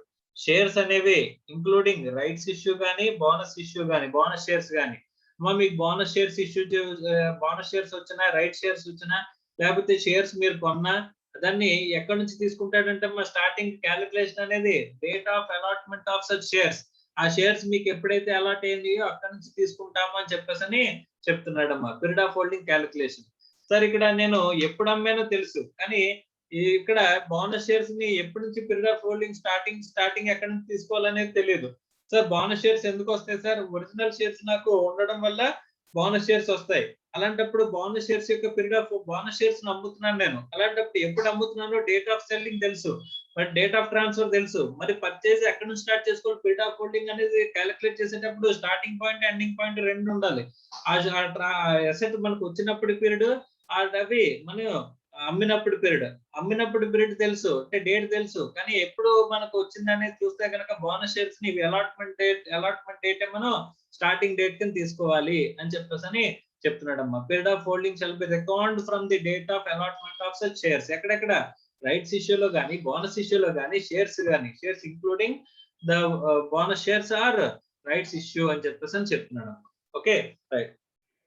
Next, renouncement of rights to subscribe to any financial asset అని చెప్పేసి అంటున్నాడు. అమ్మ రైట్స్ అమ్మేస్తే అమ్మ ఇక్కడ ఏంటంటే కనుక ఇప్పుడు మనకి రైట్స్ ఇష్యూ ఇచ్చింది అనుకో. రైట్స్ ఇష్యూ అంటే ఏంటంటే కనుక మనకు ఆల్రెడీ షేర్స్ ఉన్నాయి. ఆ షేర్స్ ఉన్న వాళ్ళకి కొత్త షేర్లు ఇష్యూ చేసేటప్పుడు ఫస్ట్ రైట్ వీళ్ళకే ఇస్తారంట. సో ఫస్ట్ మీరు కొనుక్కోండి, కొనుక్కోకపోతే నేను బయట వాళ్ళకి అమ్ముకుంటాను అని చెప్పేసి ఈ కంపెనీ ఫస్ట్ ఇష్యూ చేస్తుందంట. అలాంటి షేర్స్ ఏమంటారమ్మా, రైట్స్ ఇష్యూ అని చెప్పేసి అంటారమ్మా. ఈ రైట్స్ ఇష్యూ ఏదైతే ఉందో ఫస్ట్ ఎవరికి ఆఫర్ చేస్తారమ్మా, ఎగ్జిస్టింగ్ షేర్ హోల్డర్స్ కి ఆఫర్ చేస్తారు. సరే ఎగ్జిస్టింగ్ షేర్ హోల్డర్స్ కి ఆఫర్ చేసినప్పుడు వాళ్ళు ఏం చేయొచ్చు, వాళ్ళ రైట్స్ ని వాళ్ళు ఎక్సర్సైజ్ చేయొచ్చు, చేసి ఆ షేర్స్ ని కొనుక్కోవచ్చు, వాళ్ళే కొనుక్కోవచ్చు. లేదా వాళ్ళ దగ్గర డబ్బులు లేకపోతే ఆ రైట్స్ ని అమ్మేసుకోవచ్చు అంటమ్మా. ఏంటంటే రైట్స్ ని అమ్మేసుకోవచ్చు. సార్ అసలే రైట్స్ ఇష్యూలో రైట్స్ అమ్ముకోవడం ఏంటి సార్ అంటే, నార్మల్ గా రైట్స్ ఇష్యూ అనేది ఎప్పుడు కూడా ఎలా ఉంటదంటే కనుక మన ఎగ్జిస్టింగ్ ఈక్విటీ షేర్ హోల్డర్స్ కి అలాట్ చేస్తున్నాం కాబట్టి బయట మార్కెట్ వాల్యూ కంటే తక్కువకి మనం ఇక్కడ రైట్స్ అనేవి ఉంటాయి. ఇప్పుడు బయట మార్కెట్ లో నా కంపెనీ షేర్ ఒక 2000 రూపాయలు పలుకుతుంది అనుకోమ్మా. సో నేను రైట్స్ ఇష్యూ అని చెప్పి ఒక 1800 కే నేను షేర్స్ అనేవి ఇష్యూ చేస్తాను. ఎవరికి, ఎగ్జిస్టింగ్ షేర్ హోల్డర్స్ కే బెనిఫిట్ పొందేలాగా నేను ఎగ్జిస్టింగ్ షేర్ హోల్డర్స్ కి నేను 1800 కి షేర్స్ అనేవి అలాట్ చేస్తానంట. అలాంటి ఇష్యూ చేసే షేర్స్ ని రైట్స్ షేర్స్ అని చెప్పేసి అని అంటారమ్మా. సో అలాంటప్పుడు మనం ఎంతకు అమ్ముకోవచ్చు సార్, ఒకవేళ మీ దగ్గర డబ్బులు లేవనుకోమ్మా, అంటే ఒక్కొక్క షేర్ ని 1800 పెట్టి కొనుక్కునే డబ్బులు మీకు లేవు. ప్రతి కంపెనీ ప్రతి షేర్ హోల్డర్ కి రైట్స్ అనేవి ఇష్యూ చేసి ఒక్కొక్కడు కూడా ఎన్ని షేర్స్, 1000 షేర్స్ కొనుక్కోవచ్చు at the rate of 1800 per share అని చెప్పేసి అని అన్నాడు. అంటే అలా 1800 పర్ షేర్ కింద నేను కొనుక్కోవాలి అనుకుంటే కనుక 18 లక్షలు నాకు కావాలి. సో కాబట్టి 18 లక్షలు నా దగ్గర లేవు అనుకుంటే కనుక నేనేం చేయొచ్చంటమ్మా, రైట్స్ ని నేను అమ్మేసుకోవచ్చండి. ఎంత వరకు కొనుక్కుంటారు ఎవరైనా, బయట మార్కెట్ లో 2000 అంటే 20 లక్షల వరకు ఉంటది షేర్. సో ఇక్కడ 20 లక్షలకి నాకు 18 లక్షలకి అలాట్ అవుతుంది. అలాంటప్పుడు నేను ఎంతకు అమ్ముకోవచ్చమ్మా, గ్యాప్ అప్పుడు అవతలడు కూడా బెనిఫిట్ వచ్చే విధంగా 2 lakhs వరకు మనకి బెనిఫిట్ అనేది ఉంటుంది టోటల్ గాని. ఇప్పుడు మనం ఇక్కడ 18 lakhs కొని ఇక్కడ అమ్మేస్తే 20 మార్కెట్ లోకి వెళ్ళి తీసుకెళ్ళి అమ్మేస్తే 20 lakhs అయిపోద్ది. అంటే ఇక్కడ మీకు 2 lakhs బెనిఫిట్ అనేది ఇస్తున్నట్టు అనమాట కంపెనీ. సో తక్కువకి ఇష్యూ చేస్తున్నట్టు. అలాంటప్పుడు రైట్స్ ని మీరు అమ్మేసుకోవచ్చు. ఎంతకి, 1,00,000 1,50,000 మీరు రైట్స్ ని అమ్మేసుకోవచ్చు. ఎవడో 18 లక్షలు డబ్బులు ఉన్నవాడు ఇమీడియట్ గా ఇన్వెస్ట్ చేసి వాడు ఏం చేస్తాడు, మీ దగ్గర నుంచి ఆ రైట్స్ ని కొనేసుకుంటాడు. ఆడు ఎక్సర్సైజ్ చేస్తాడు. వాడు షేర్స్ అనేవి కంపెనీ నుంచి 1800 కి అలాట్ చేయించుకుని బయట మార్కెట్ లో ఆ డిస్ట్రిబ్యూషన్ రేట్ కి అమ్ముకుంటాడమ్మా. సో అలా రైట్స్ ని అమ్ముతుంటే కనుక దాన్ని కూడా ఏమంటున్నాడమ్మా, ఇక్కడ పీరియడ్ ఆఫ్ హోల్డింగ్ క్యాలిక్యులేషన్ లో మాట్లాడుతున్నాడమ్మా. So period shall be record from the date of offer of such right by the company or institution making such offer. అంటే ఎక్కడి నుంచి ఆ రైట్స్ ని కనుక మనం అమ్మేస్తున్నాం, అనౌన్స్మెంట్ అంటే అమ్మేయడం. అమ్మేస్తున్నప్పుడు ఎక్కడి నుంచి క్యాలిక్యులేషన్ తీసుకుంటారు, ఏ రోజు అమ్మేస్తామో తెలుసు, మరి ఏ రోజు స్టార్టింగ్ అవుతుందని చెప్పేసి అంటే కనుక date of offer of such rights of the company or institution making such offer. Okay, ఎక్కడి నుంచి స్టార్ట్ చేస్తారంటమ్మా, ఎప్పుడైతే మనకు ఆఫర్ వచ్చిందో ఆ డేట్ నుంచి మనం ఎండింగ్ డేట్ వరకు కూడా మనం ఎప్పుడైతే ట్రాన్స్ఫర్ చేస్తాం ఆ డేట్ వరకు ఉన్న పీరియడ్ ని మనం ఏమంటామంటమ్మా, ఇక్కడ పీరియడ్ ఆఫ్ హోల్డింగ్ కింద మనం మాట్లాడుతూ ఉంటాం. ఆ పీరియడ్ ఆఫ్ హోల్డింగ్ కనుక మనం చూస్తే కనుక అక్కడ ఏంటి, రైట్స్ ని అమ్మినందుకు వచ్చిన పీరియడ్ ఆఫ్ హోల్డింగ్ అని చెప్పేసి మనకి చెప్తున్నారమ్మా. ఓకేనా, right. Next, sweat equity shares or specified securities అని చెప్పేసి అంటున్నాడు. Sir what is sweat equity shares, ఇది ఆల్రెడీ మనం మాట్లాడుకున్నామమ్మా. ఎక్కడ అని చెప్పేసి అంటే కనుక మనం ఇక్కడ ఇన్కమ్ ఫ్రమ్ సాలరీస్ లో మనం స్వెట్ ఈక్విటీ షేర్స్ గురించి మనం మాట్లాడుకున్నాం. స్వెట్ ఈక్విటీ షేర్స్ లో మనకి అలాట్ చేసినట్లయితే అక్కడ పర్క్విజిట్ ని మనం ట్యాక్సబుల్ చేస్తాము అని చెప్పేసి మనం మాట్లాడుకున్నాం. అంటే మార్కెట్ లో ఉన్న ప్రైస్ కి మనకి ఇష్యూ చేసే ప్రైస్ కి ఉన్న డిఫరెన్స్ ని మనం దేని కింద ట్రీట్ చేస్తామని చెప్పేసి చెప్పాం, పర్క్విజిట్ కింద ట్రీట్ చేసి దాని మీద ట్యాక్స్ అనేది వేస్తాము అని చెప్పేసి చెప్పాం. అంటే పర్క్విజిట్ అంటే బెనిఫిట్. ఇప్పుడు బయట మార్కెట్ లో ఫెయిర్ మార్కెట్ వాల్యూ ఒక 10,000 షేర్, ఒక షేర్ కి 10,000 రూపాయలు ఉందనుకోమ్మా, వాళ్ళ కంపెనీ మనకి ఎందుకు ఇష్యూ చేస్తుంది, స్వెట్ ఈక్విటీ షేర్స్ అని చెప్పేసి ఒక 6,000 కి ఇష్యూ చేస్తుంది అనుకోండి. అంటే కనుక ఇక్కడ ఎంత ఉన్నట్టమ్మా, 4,000 షేర్స్, 4,000 రూపీస్ ఏదైతే ఉందో ఆ 4,000 రూపీస్ మనకి ఇక్కడ బెనిఫిట్ అనేది ఇస్తున్నట్టు, అది పర్క్విజిట్ కింద మనం ట్రీట్ చేస్తామని చెప్పేసి మనం మాట్లాడుకున్నాం అమ్మా. ఓకే, సో అలాంటి స్వెట్ ఈక్విటీ షేర్స్ మనకి అలాట్ చేసేటప్పుడు మనకి ఏం చేస్తారని చెప్పేసి అంటే దేర్ ఆర్ వేరియస్ పీరియడ్స్ అని చెప్పేసి మనం మాట్లాడుకున్నాం అమ్మా. First one is vesting period. ఆ వెస్టింగ్ పీరియడ్ అంటే ఏంటి అని చెప్పేసి అంటే కనుక మనకి కొన్ని కండిషన్స్ ఇచ్చి ఆ కండిషన్స్ లో మీరు ఆ కండిషన్ సాటిస్ఫై చేస్తే ఇక్కడ వెస్టింగ్ పీరియడ్ అని చెప్పేసి అంటారమ్మా.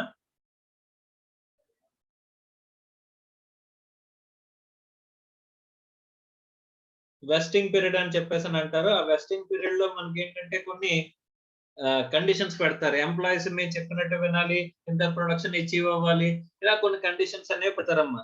ఇది జనరల్ గా ఒక 3 years ఉంటదమ్మా. సో కండిషన్స్ అంటే తక్కువ కూడా ఉండొచ్చు, మన ఎగ్జాంపుల్ కి చెప్పుకుంటున్నాం. ఓకే, మెజారిటీ కేసెస్ లో 3 ఇయర్స్ ఉంటది. సో 3 ఇయర్స్ లో మనకి వెస్టింగ్ పీరియడ్ ఉంటది. ఆ వెస్టింగ్ పీరియడ్ అయిపోయిన తర్వాత మనకి ఏముంటదంటే ఎక్సర్సైజ్ పీరియడ్ ఉంటదమ్మా.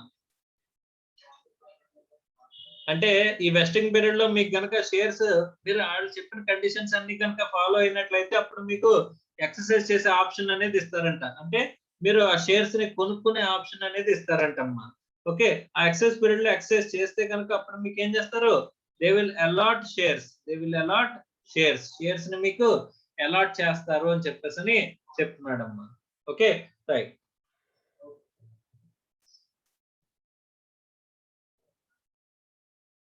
సో ఇక్కడ పీరియడ్ ఆఫ్ హోల్డింగ్ ఎక్కడి నుంచి తీసుకోవాలి సార్ అంటే స్వెట్ ఈక్విటీ షేర్స్ కి అని చెప్పేసానంటే ఇక్కడ జాగ్రత్తగా చెప్తున్నాను చూడమ్మా. Period shall be record from the date of allotment or transfer of such equity shares అని చెప్పేసి అంటున్నాడు. అంటే ఎప్పుడమ్మా మనం వెస్టింగ్ పీరియడ్ నుంచి తీసుకోవాలి, ఎక్సైజ్ పీరియడ్ నుంచి తీసుకోవాలంటే అలాట్మెంట్ దగ్గర నుంచి తీసుకోవాలి. అంటే మీకు ఎక్సైజ్ పీరియడ్ ఇచ్చారు, అయినా సరే మీరు ఎక్సైజ్ చేయొచ్చు చేయకపోవచ్చు. ఒకవేళ ఎక్సైజ్ చేస్తే కనుక మీకు అలాట్మెంట్ అనేది జరుగుతుంది కదమ్మా. ఆ అలాట్మెంట్ జరిగినప్పటి నుంచి కూడా మనం ఇక్కడ డేట్ అనేది తీసుకోవాలి. అక్కడ period of holding of the sweat equity shares మీకు ఎన్నాళ్ళు ఎక్కడ నుంచి ఎన్నాళ్ళు పీరియడ్ ఆఫ్ హోల్డింగ్ ఉంది అని చెప్పేసానంటే మీకు షేర్స్ అలాట్ అయినప్పటి నుంచి మీకు మీరు అమ్మేంత వరకు ఉన్న పీరియడ్ ని ఇక్కడ స్వెట్ ఈక్విటీ షేర్స్ యొక్క ఇక్కడ ఏమంటున్నాడమ్మా హోల్డింగ్ పీరియడ్ అని చెప్పేసి మనకి మాట్లాడుతున్నాడు. ఆ హోల్డింగ్ పీరియడ్ ని బేస్ చేసుకుని లాంగ్ టర్మ్ షార్ట్ టర్మ్ అనేది డిసైడ్ అవుతుంది అని చెప్పేసి మనం మాట్లాడుకుంటున్నాం. Okay, next purchase of securities through stock exchanges. Stock exchanges ద్వారా మనం పర్చేజ్ ఆఫ్ సెక్యూరిటీస్ చేస్తే గనక డైరెక్ట్ గా ఎవరు పడితే వాళ్ళు వెళ్ళి స్టాక్ ఎక్స్చేంజ్ లో మనం ట్రేడింగ్ అనేది చేయగలరా అని చెప్పేసానంటే no. Answer is no.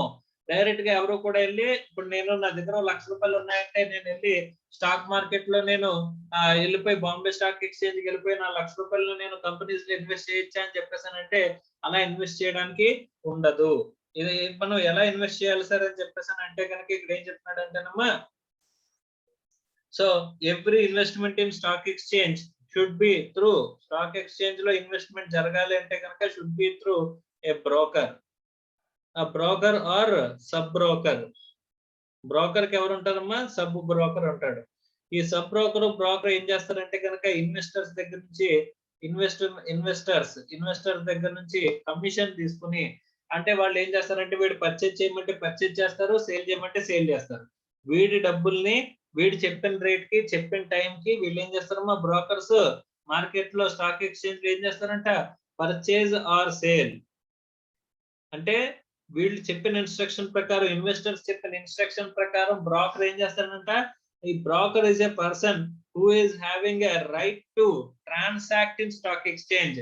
So stock exchange లో ఎవరు మాత్రమే ట్రాన్సాక్ట్ చేయగలరంట? కేవలం బ్రోకర్స్ మాత్రమే స్టాక్ ఎక్స్చేంజ్ లో ట్రాన్సాక్షన్ చేయగలరు. సో ఎవ్రీ పర్సన్ ఇక్కడ ఇన్వెస్టర్స్ అందరూ కూడా ఎవరి ద్వారా వెళ్ళాలంటమ్మా ఈ షేర్ బ్రోకర్ ద్వారానే వెళ్ళాలి. బ్రోకర్ కావాలంటే ఎవరికైనా సరే ఏం చేయొచ్చమ్మా సబ్ బ్రోకరేజ్ అనేది ఇవ్వచ్చు. కానీ ఎవరు డీల్ చేస్తారమ్మా స్టాక్ ఎక్స్చేంజ్ లో డైరెక్ట్ గా వెళ్ళి డీల్ చేసే వాళ్ళు ఎవరంట? కేవలం బ్రోకర్స్ మాత్రమే ఇక్కడ స్టాక్ ఎక్స్చేంజ్ లో ట్రేడింగ్ అనేది చేస్తారు. ఎవరి తరఫున? On behalf of their investors, on behalf of their customers. Investors ఎవరైతే ఉంటారో ఆ ఇన్వెస్టర్స్ ఇక్కడ డబ్బులు ఎక్కడికి ఇస్తారమ్మా ఈ షేర్ బ్రోకర్ కి ఎవరైతే ఉంటారో బ్రోకర్ కి ఇస్తారు. బ్రోకర్ ఏం చేస్తాడమ్మా ఈ will invest in stock exchanges. Stock exchange లో వాళ్ళు ఇన్వెస్ట్ చేస్తారు అని చెప్పేసి చెప్తున్నాడమ్మా. సో ఇక్కడ ఇన్వెస్టర్ బ్రోకర్ కి డబ్బులు ఇవ్వడం గురించి మనం మాట్లాడుతున్నాం. సార్ ఇక్కడ నాకు ఎప్పుడు అలాట్ అయినట్టు సార్ షేర్స్ అంటే లేకపోతే నాకు పీరియడ్ ఆఫ్ హోల్డింగ్ ఎక్కడి నుంచి స్టార్ట్ అయినట్టు? నేను బ్రోకర్ కి డబ్బులు ఇచ్చినప్పుడా లేకపోతే స్టాక్ ఎక్స్చేంజ్ లో వాడు షేర్స్ కొన్నప్పుడు అమ్మా ఇక్కడ జాగ్రత్త గుర్తుపెట్టుకోవాలి. ఇక్కడ ఏంటంటే స్టాక్ ఎక్స్చేంజ్ లోకి వెళ్ళి ట్రేడింగ్ చేసేటప్పుడు ఎవరి పేరు మీద చేస్తారంట? బ్రోకర్ పేరు మీద చేస్తారంట. మా బ్రోకర్ పేరు మీద చేసేటప్పుడు నేను రిలయన్స్ షేర్స్ నేను ఇన్వెస్టర్ అమ్మా. రిలయన్స్ షేర్ ఇప్పుడు షేర్ ఖాన్ అనే బ్రోకర్ ఉన్నాడు. ఆ షేర్ ఖాన్ దగ్గరికి వెళ్ళి షేర్ ఖాన్ అనే బ్రోకర్ ఉన్నాడు. ఆ షేర్ ఖాన్ బ్రోకర్ దగ్గరికి వెళ్ళి నేను ఒక అకౌంట్ ఓపెన్ చేసి నేను ఏం చేశానంటే కనుక ఈ రిలయన్స్ షేర్స్ నాకు ఒక 10,000 షేర్లు కొను అని చెప్పేసి అన్నానమ్మా. ఏమన్నాను? రిలయన్స్ షేర్స్ ఒక 10,000 కొను అని చెప్పేసి చెప్పానమ్మా. రిలయన్స్ షేర్స్ ఒక 10,000 కొను అని చెప్పేసి చెప్పాను. ఓకే, సో 10,000 షేర్స్ కొనమని చెప్పేసి చెప్పాను. ఇప్పుడు ఎవడి పేరు మీద కొంటాడమ్మా బ్రోకర్? వాడి పేరు మీద కొనుక్కుంటాడమ్మా. ఆ కొనుక్కున్న తర్వాత ఇక్కడ ఏం చేస్తాడంటే ఈ షేర్ ఖాన్ ఇక్కడ షేర్ కొన్నవాడు ఏం చేస్తాడంటే కనుక ఇన్వెస్టర్ పేరు మీద ఒక ఏం చేస్తాడమ్మా ఒక బ్రోకర్స్ నోట్ అనేది ఇస్తాడమ్మా. ఆ బ్రోకర్ నోట్ ఈ బ్రోకర్ నోట్ ద్వారా వీళ్ళు ఏం చేస్తారు, వాళ్ళు కొన్న షేర్స్ ని ఇక్కడ ఈ ఇన్వెస్టర్ పేరు మీదకి మార్చేస్తారమ్మా. ఇన్వెస్టర్ పేరు మీద వీడి దగ్గర అకౌంట్ ఓపెన్ చేసుకుంటాడు కదా, ఆ అకౌంట్ లోకి ఇక్కడ ఈ షేర్ బ్రోకర్ ఏం చేస్తాడంటమ్మా, అక్కడ బ్రోకర్స్ నోట్ ద్వారా షేర్స్ వీడు కొనమన్న రిలయన్స్ కొన్నాం కదా షేర్స్, ఆ 10,000 షేర్స్ కొన్నాం కదా, 10,000 షేర్స్ ఇక్కడ మన అకౌంట్ లోకి ట్రాన్స్ఫర్ చేస్తాడు అని చెప్పేసి అంటున్నాడమ్మా. ఈ బ్రోకర్ అనేవాడు ఎవడైతే ఉన్నాడో వీళ్ళు ఏం చేస్తారంటే వాళ్ళు మాత్రమే స్టాక్ ఎక్స్చేంజ్ లో ట్రాన్సాక్షన్ చేయగలరు. వాళ్ళ పేరు మీద కొనుక్కొని ఆ షేర్స్ ఏం చేస్తారు, బ్రోకర్ నోట్ ద్వారా బెనిఫిషియరీ అకౌంట్ కి వాళ్ళ దగ్గర మెయింటైన్ చేసే బెనిఫిషియరీ అకౌంట్ కి ట్రాన్స్ఫర్ చేస్తారు అని చెప్పేసి మనకి చెప్తున్నాడమ్మా. Okay right.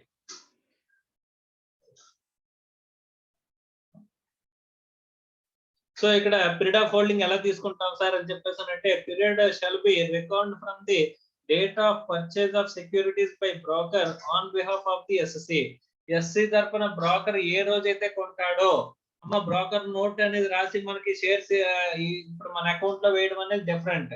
సో ఇక్కడ మనకి ఎప్పుడైతే కొంటాడో మన తరపున on basis of the SSC ఎప్పుడైతే మార్కెట్ లో కొంటాడో ఆ కొన్న డేట్ నుంచి మనం తీసుకోవాలి అని చెప్పేసి అంటున్నాడు. ఇప్పుడు షేర్ బ్రోకర్ ఎవరైతే ఉన్నారో షేర్ బ్రోకర్ ఎవరి పేరు మీద కొంటాడమ్మా, షేర్ బ్రోకర్ పేరు మీదే కొంటాడు. కానీ అది ఎవరి పేరుకి అలాట్ చేస్తాడమ్మా, ఎవరి పేరు మీద ఎవరి అకౌంట్ కి వేసిస్తాడు, అదేంటంటే ఎవరైతే కొన్నారో వాళ్ళ అకౌంట్ కి డైరెక్ట్ గా ట్రాన్స్ఫర్ చేసి పడేస్తాడమ్మా. ఓకే, సో అది బ్రోకర్ నోట్ ద్వారా.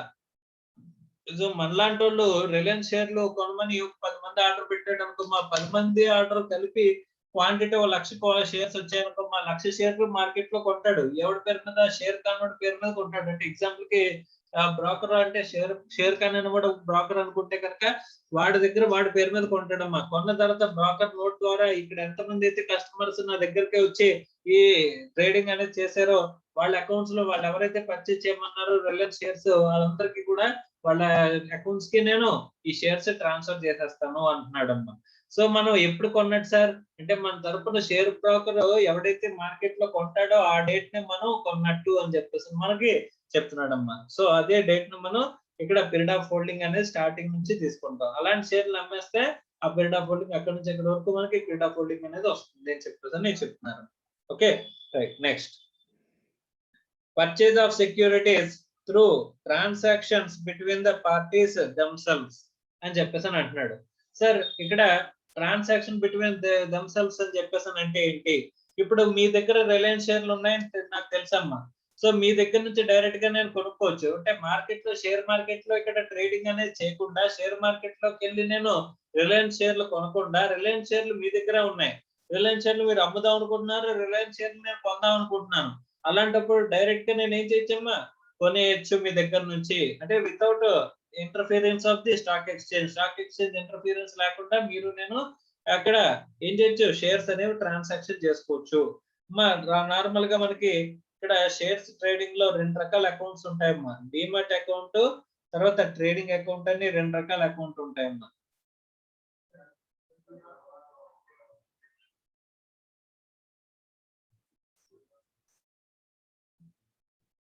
షేర్ మార్కెట్ లో షేర్స్ కొని అమ్మడం చేయాలనుకుంటే కనుక what you have to do, trading account అనేది ఓపెన్ చేయాలి. ట్రేడింగ్ అకౌంట్ ఎవరి దగ్గర ఓపెన్ చేస్తారమ్మా, షేర్ బ్రోకర్ ఎవరైతే ఉన్నాడో వారి దగ్గర ఓపెన్ చేస్తాం. ఈ షేర్ బ్రోకర్ ద్వారా మనం ట్రాన్సాక్షన్స్ అనేవి ట్రేడింగ్ అకౌంట్ ద్వారా ట్రాన్సాక్షన్స్ అనేవి చేస్తాం అమ్మా. డిమాట్ అకౌంట్ అంటే ఏంటి సార్, ఇప్పుడు ఇక్కడ ట్రాన్సాక్షన్ జరుగుతుంది కదా ట్రేడింగ్ అకౌంట్ లో ట్రాన్సాక్షన్ జరిగి పర్చేజ్ సేల్ జరిగి ఇప్పుడు మనకి ఇప్పుడు పర్చేజ్ చేసిన షేర్స్ అన్ని కూడా ఇక్కడ ఏమవుతాయమ్మా, ఇక్కడ ఇది ఒక డిమాట్ అకౌంట్ అంటే it is maintained by NSDL అనే ఒక డిపాజిటరీ మెయింటైన్ చేస్తుందమ్మా.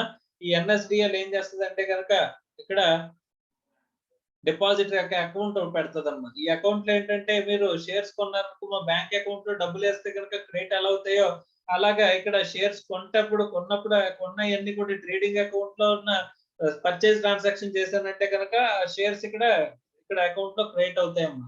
ఒకవేళ అమ్మేస్తే అమ్మేసినవి డెబిట్ అయిపోతాయి, ఒకవేళ సేల్ అనేది చేస్తే సేల్ అనేవి మైనస్ అయిపోతాయమ్మా.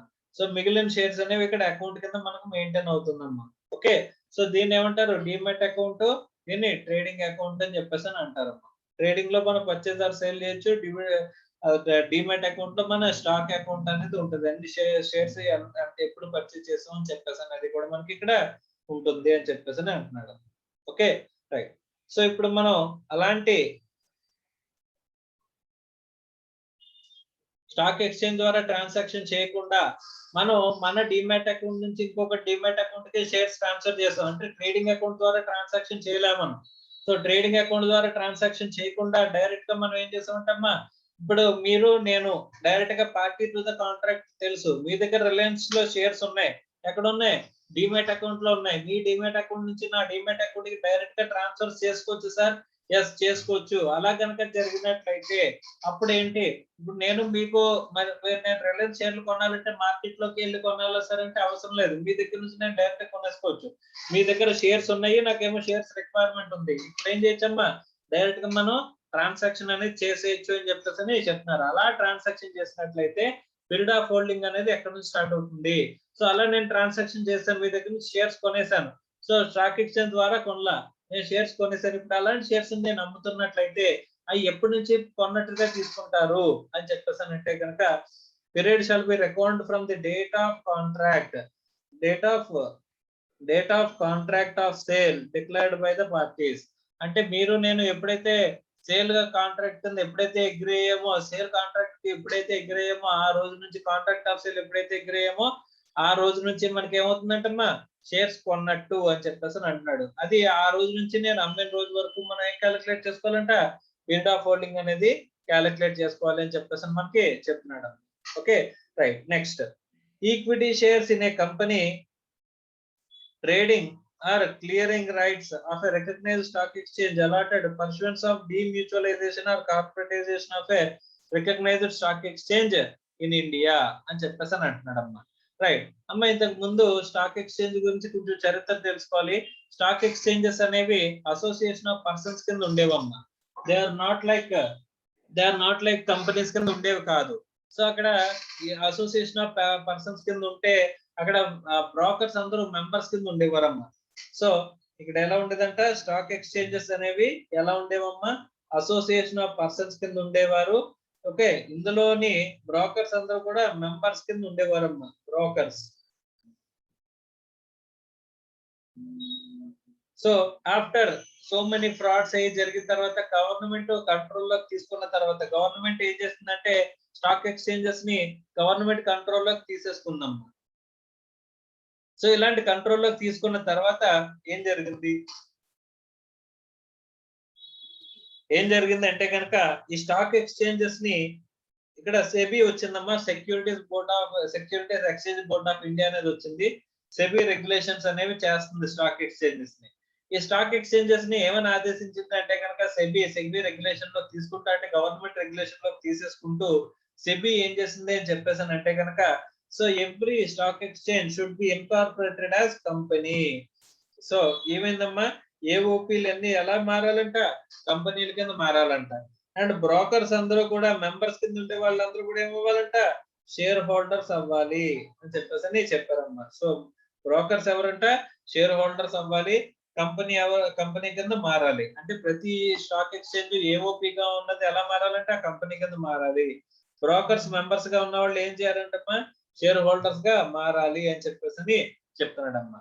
ఇప్పుడు equity shares in a company or trading or clearance rights of a recognised stock exchange allotted in pursuance of demutualization or corporatisation of recognised stock exchanges in India. Recognised stock exchanges ని companies కింద మార్చే aspect corporatisation కనుక జరిగిన తర్వాత ఆ shares of equity shares of a recognised stock exchange ని మనం తర్వాత అమ్మేము అని చెప్పేసి అంటే ఇక్కడ షేర్ హోల్డర్ షేర్స్ నమ్ముకోవడం అంటే ఏంటమ్మా, ఇక్కడ ఈ బ్రోకర్ లైసెన్స్ ఏదైతే ఉంటుందో ఆ బ్రోకర్ లైసెన్స్ అమ్మేసుకోవడం అమ్మా. అమ్ముకున్నప్పుడు డేట్ ఆఫ్ ట్రాన్స్ఫర్ తెలుసు, కానీ దాని పీరియడ్ ఆఫ్ హోల్డింగ్ ఎక్కడి నుంచి తీసుకోవాలి అని చెప్పేసి అంటే కనుక period for which a person was a member of a recognized stock exchange immediately prior to the demutualization or corporatization shall be included అని చెప్పేసి అంటున్నాడు. అంటే ఇక్కడ షేర్స్ అనేవి మనం షేర్ హోల్డర్స్ అంటే ఎవరు అనుకున్నామమ్మా, బ్రోకర్స్ అనుకున్నాం. ఈ బ్రోకర్స్ ఈ కంపెనీ కింద మార్చక ముందు ఏఓపిలో ఎప్పటి నుంచి అయితే హోల్డింగ్ ఉన్నారో అప్పటి నుంచి కూడా మనం ఏం తీసుకుంటా ఉంటామా, ఇక్కడ that will be considered as ఇక్కడ పీరియడ్ ఆఫ్ హోల్డింగ్ అని చెప్పేసి తీసుకుంటాం, అంటే ఇంక్లూడెడ్ అంట. సో ఇక్కడ మనకి ఏం చెప్తున్నాడు అంటే కనుక ఎప్పటి నుంచి అయితే కనుక మనకి స్టాక్ ఎక్స్చేంజ్ లో మనకి ఏఓపి కింద మెంబర్ గా ఉంటున్నామో ఆ పీరియడ్ ను కూడా మనం ఇంక్లూడ్ చేయాలి. ఎందుకంటే మనం షేర్స్ అమ్ముతున్నాం అంటే ఈ షేర్స్ కింద వచ్చిన తర్వాత అమ్ముతున్నాం, కానీ మన ఎప్పుడు కొన్నట్ట షేర్స్ అప్పుడే కొన్నట్ట, ఎప్పుడైతే మనకి అలాట్ అయింది అప్పుడు కొన్నట్ట, కానీ మన ఏఓపిగా ఉన్నప్పటి నుంచి ఉన్న షేర్స్ అన్ని కూడా మనకి వచ్చినట్టు. సో ఆ పీరియడ్ ఆఫ్ హోల్డింగ్ అంతా కూడా మనం ఇంక్లూడ్ చేస్తామని చెప్పేసి అని చెప్తున్నారు. Okay, right. Next.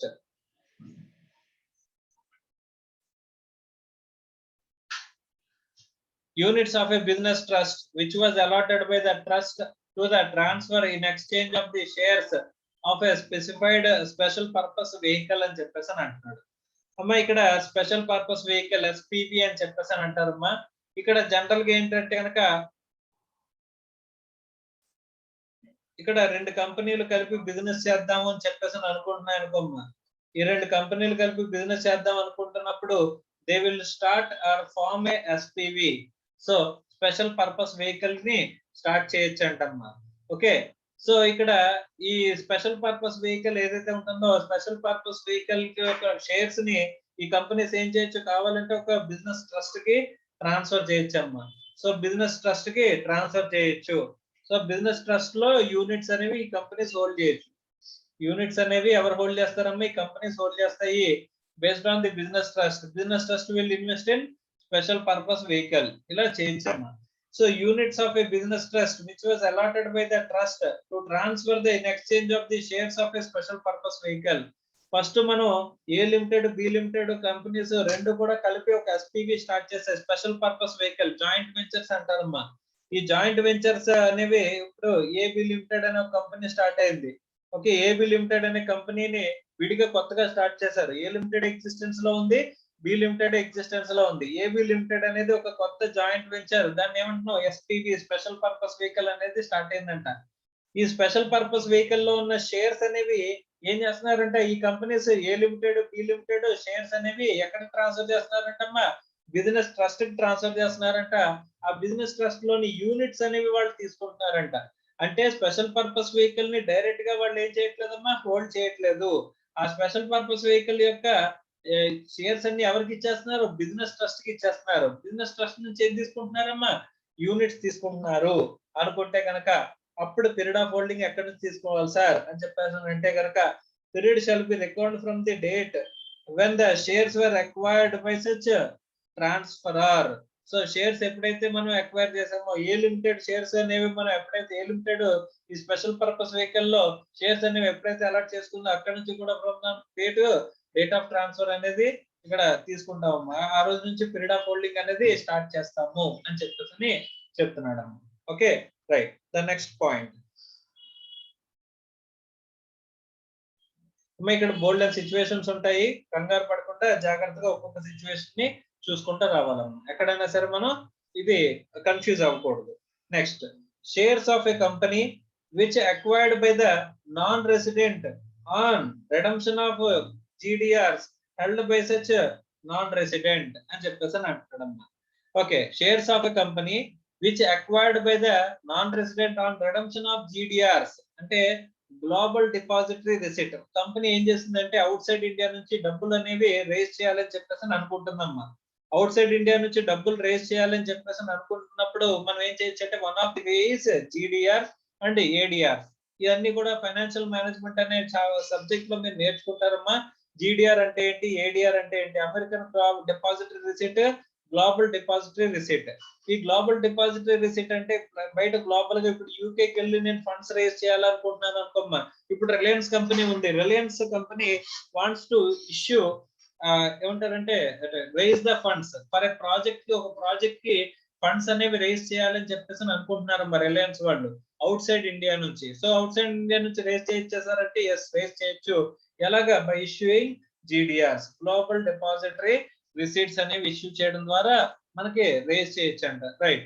So sir ఈ గ్లోబల్ డిపాజిటరీ రిసీట్స్ అనేవి మనం ఇష్యూ చేయడం ద్వారా మనకి ఏం వస్తుంది సార్ అంటే ఫండ్స్ అనేవి వస్తాయమ్మా. ఆ ఫండ్స్ ని కావాలంటే కనుక మనం ఏం చేయొచ్చమ్మా అక్కడ నాన్ రెసిడెంట్ ఈ షేర్స్ కింద మార్చేసుకోవచ్చు.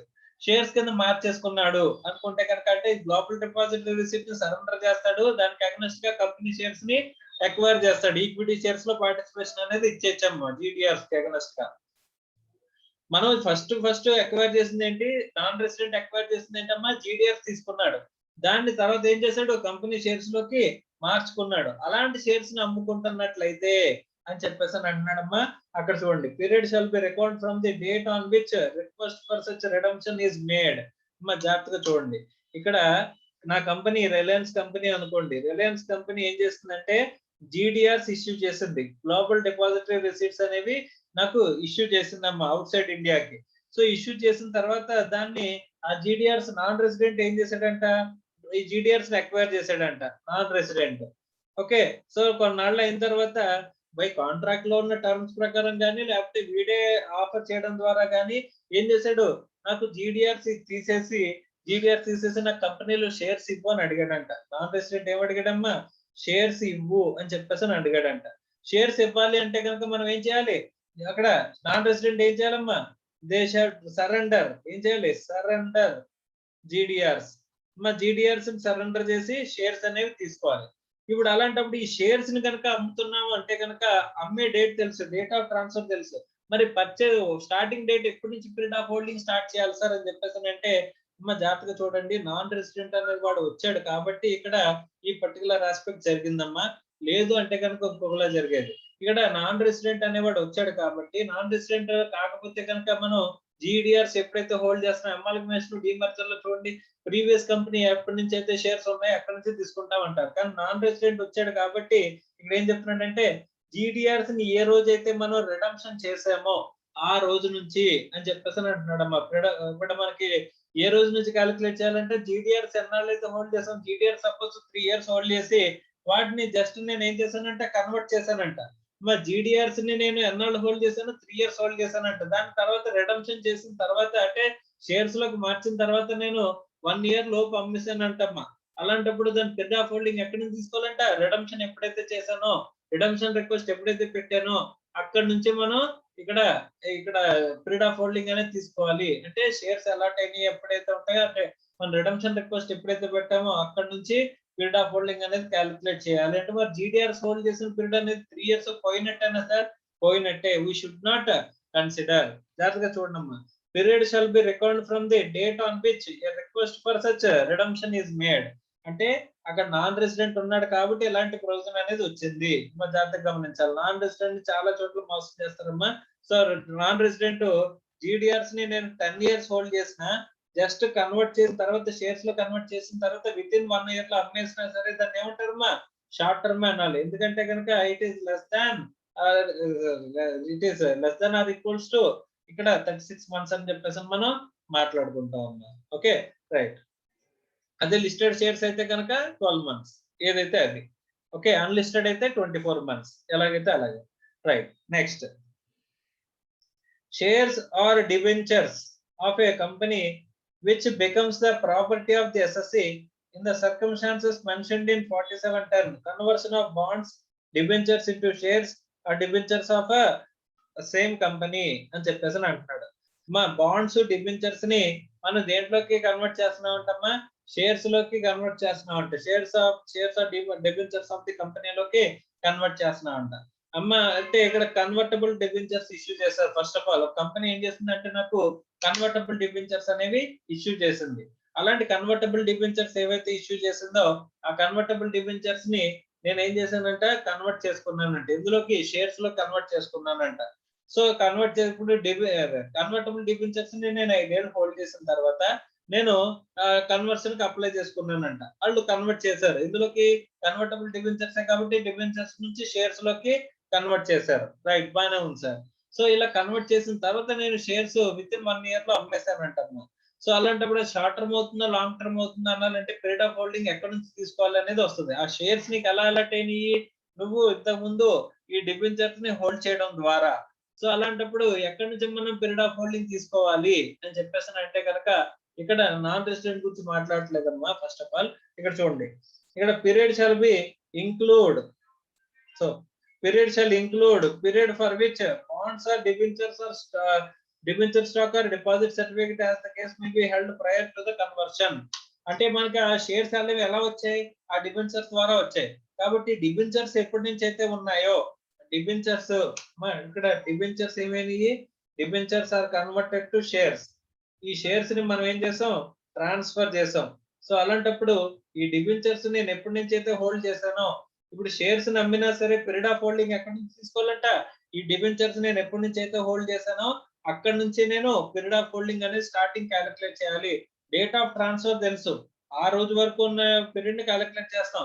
కానీ షేర్స్ రూపంలో ఉన్నదే కాకుండా ఆ డిబెంచర్స్ రూపంలో ఉన్న పీరియడ్ ను కూడా మనం ఏం చేస్తా ఉంటామా, ఇక్కడ ఇంక్లూడ్ చేస్తాం పీరియడ్ ఆఫ్ హోల్డింగ్ కింద. సపోజ్ డిబెంచర్స్ నేను 2 years హోల్డ్ చేసి కన్వర్ట్ చేసి ఇక్కడ 1 year హోల్డ్ చేశాను అని చెప్పేసి అంటే కనుక, ఇక్కడ షేర్స్ ని 1 year హోల్డ్ చేశాను అంటే కనుక టోటల్ గా అంతే ఎన్ని ఇయర్స్ తీసుకుంటారమ్మా, 3 years అనేవి తీసుకుంటాము అని చెప్పేసి చెప్తున్నారమ్మా. Okay right. Next, equity shares in a company which become the property of the assessee in the circumstances mentioned in 4710B, conversion of preference shares into equity shares. Same thing, debentures ని shares లో convert చేసినప్పుడు ఆ debenture hold shares, debentures ని ఎప్పుడైతే hold చేస్తామో అక్కడ నుంచి period of holding తీసుకున్నట్టు ఇక్కడ కూడా ఏంటంటమ్మా, ప్రిఫరెన్స్ షేర్స్ ని నేను కన్వర్ట్ చేశానంట ఈక్విటీ షేర్స్ లోకి. అలా కన్వర్ట్ చేస్తే కనుక అప్పుడు పీరియడ్ ఆఫ్ హోల్డింగ్ అనేది, అలాంటి షేర్స్ నేను ట్రాన్స్ఫర్ చేస్తే ఆ పీరియడ్ ఆఫ్ హోల్డింగ్ అనేది ఎక్కడి నుంచి తీసుకుంటారంటమ్మా, దట్ ఈస్ ప్రిఫరెన్స్ షేర్స్ ఎప్పుడైతే హోల్డ్ చేసావో అప్పటి నుంచి కూడా పీరియడ్ ఆఫ్ హోల్డింగ్ అనేది తీసుకుంటారు. సార్ జీడిఆర్స్ గురించి చూసినప్పుడు అలా తీసుకోలేదు ఏంటి సార్, ఎప్పుడైతే జీడిఆర్స్ రిడమ్షన్ రిక్వెస్ట్ పెట్టామో అక్కడ నుంచి తీసుకున్నారు ఎందుకు అంటే కనుక ఇక్కడ ఎవడున్నాడమ్మా, నాన్ రెసిడెంట్ ఉన్నాడు. ఇక్కడ జాగ్రత్తగా గమనించండి, ఇక్కడ ఎవడున్నాడు, నాన్ రెసిడెంట్ అనేవాడు ఉన్నాడు. నాన్ రెసిడెంట్ మాత్రం ఇక్కడ జీడిఆర్స్ పీరియడ్ అన్నట్లు అయితే ఉందో అది అసలు మనం కన్సిడర్ చేయము. జీడిఆర్స్ రిడమ్షన్ ఎప్పుడైతే రిక్వెస్ట్ పెట్టామో అక్కడ నుంచి మనం ఇక్కడ period of holding of the shares కింద మనం తీసుకుంటాము అని చెప్పేసి ఇక్కడ మనం చెప్తున్నాం. Okay right. Next, shares held in a company in liquidation. Liquidation అంటే క్లోజర్ అమ్మ.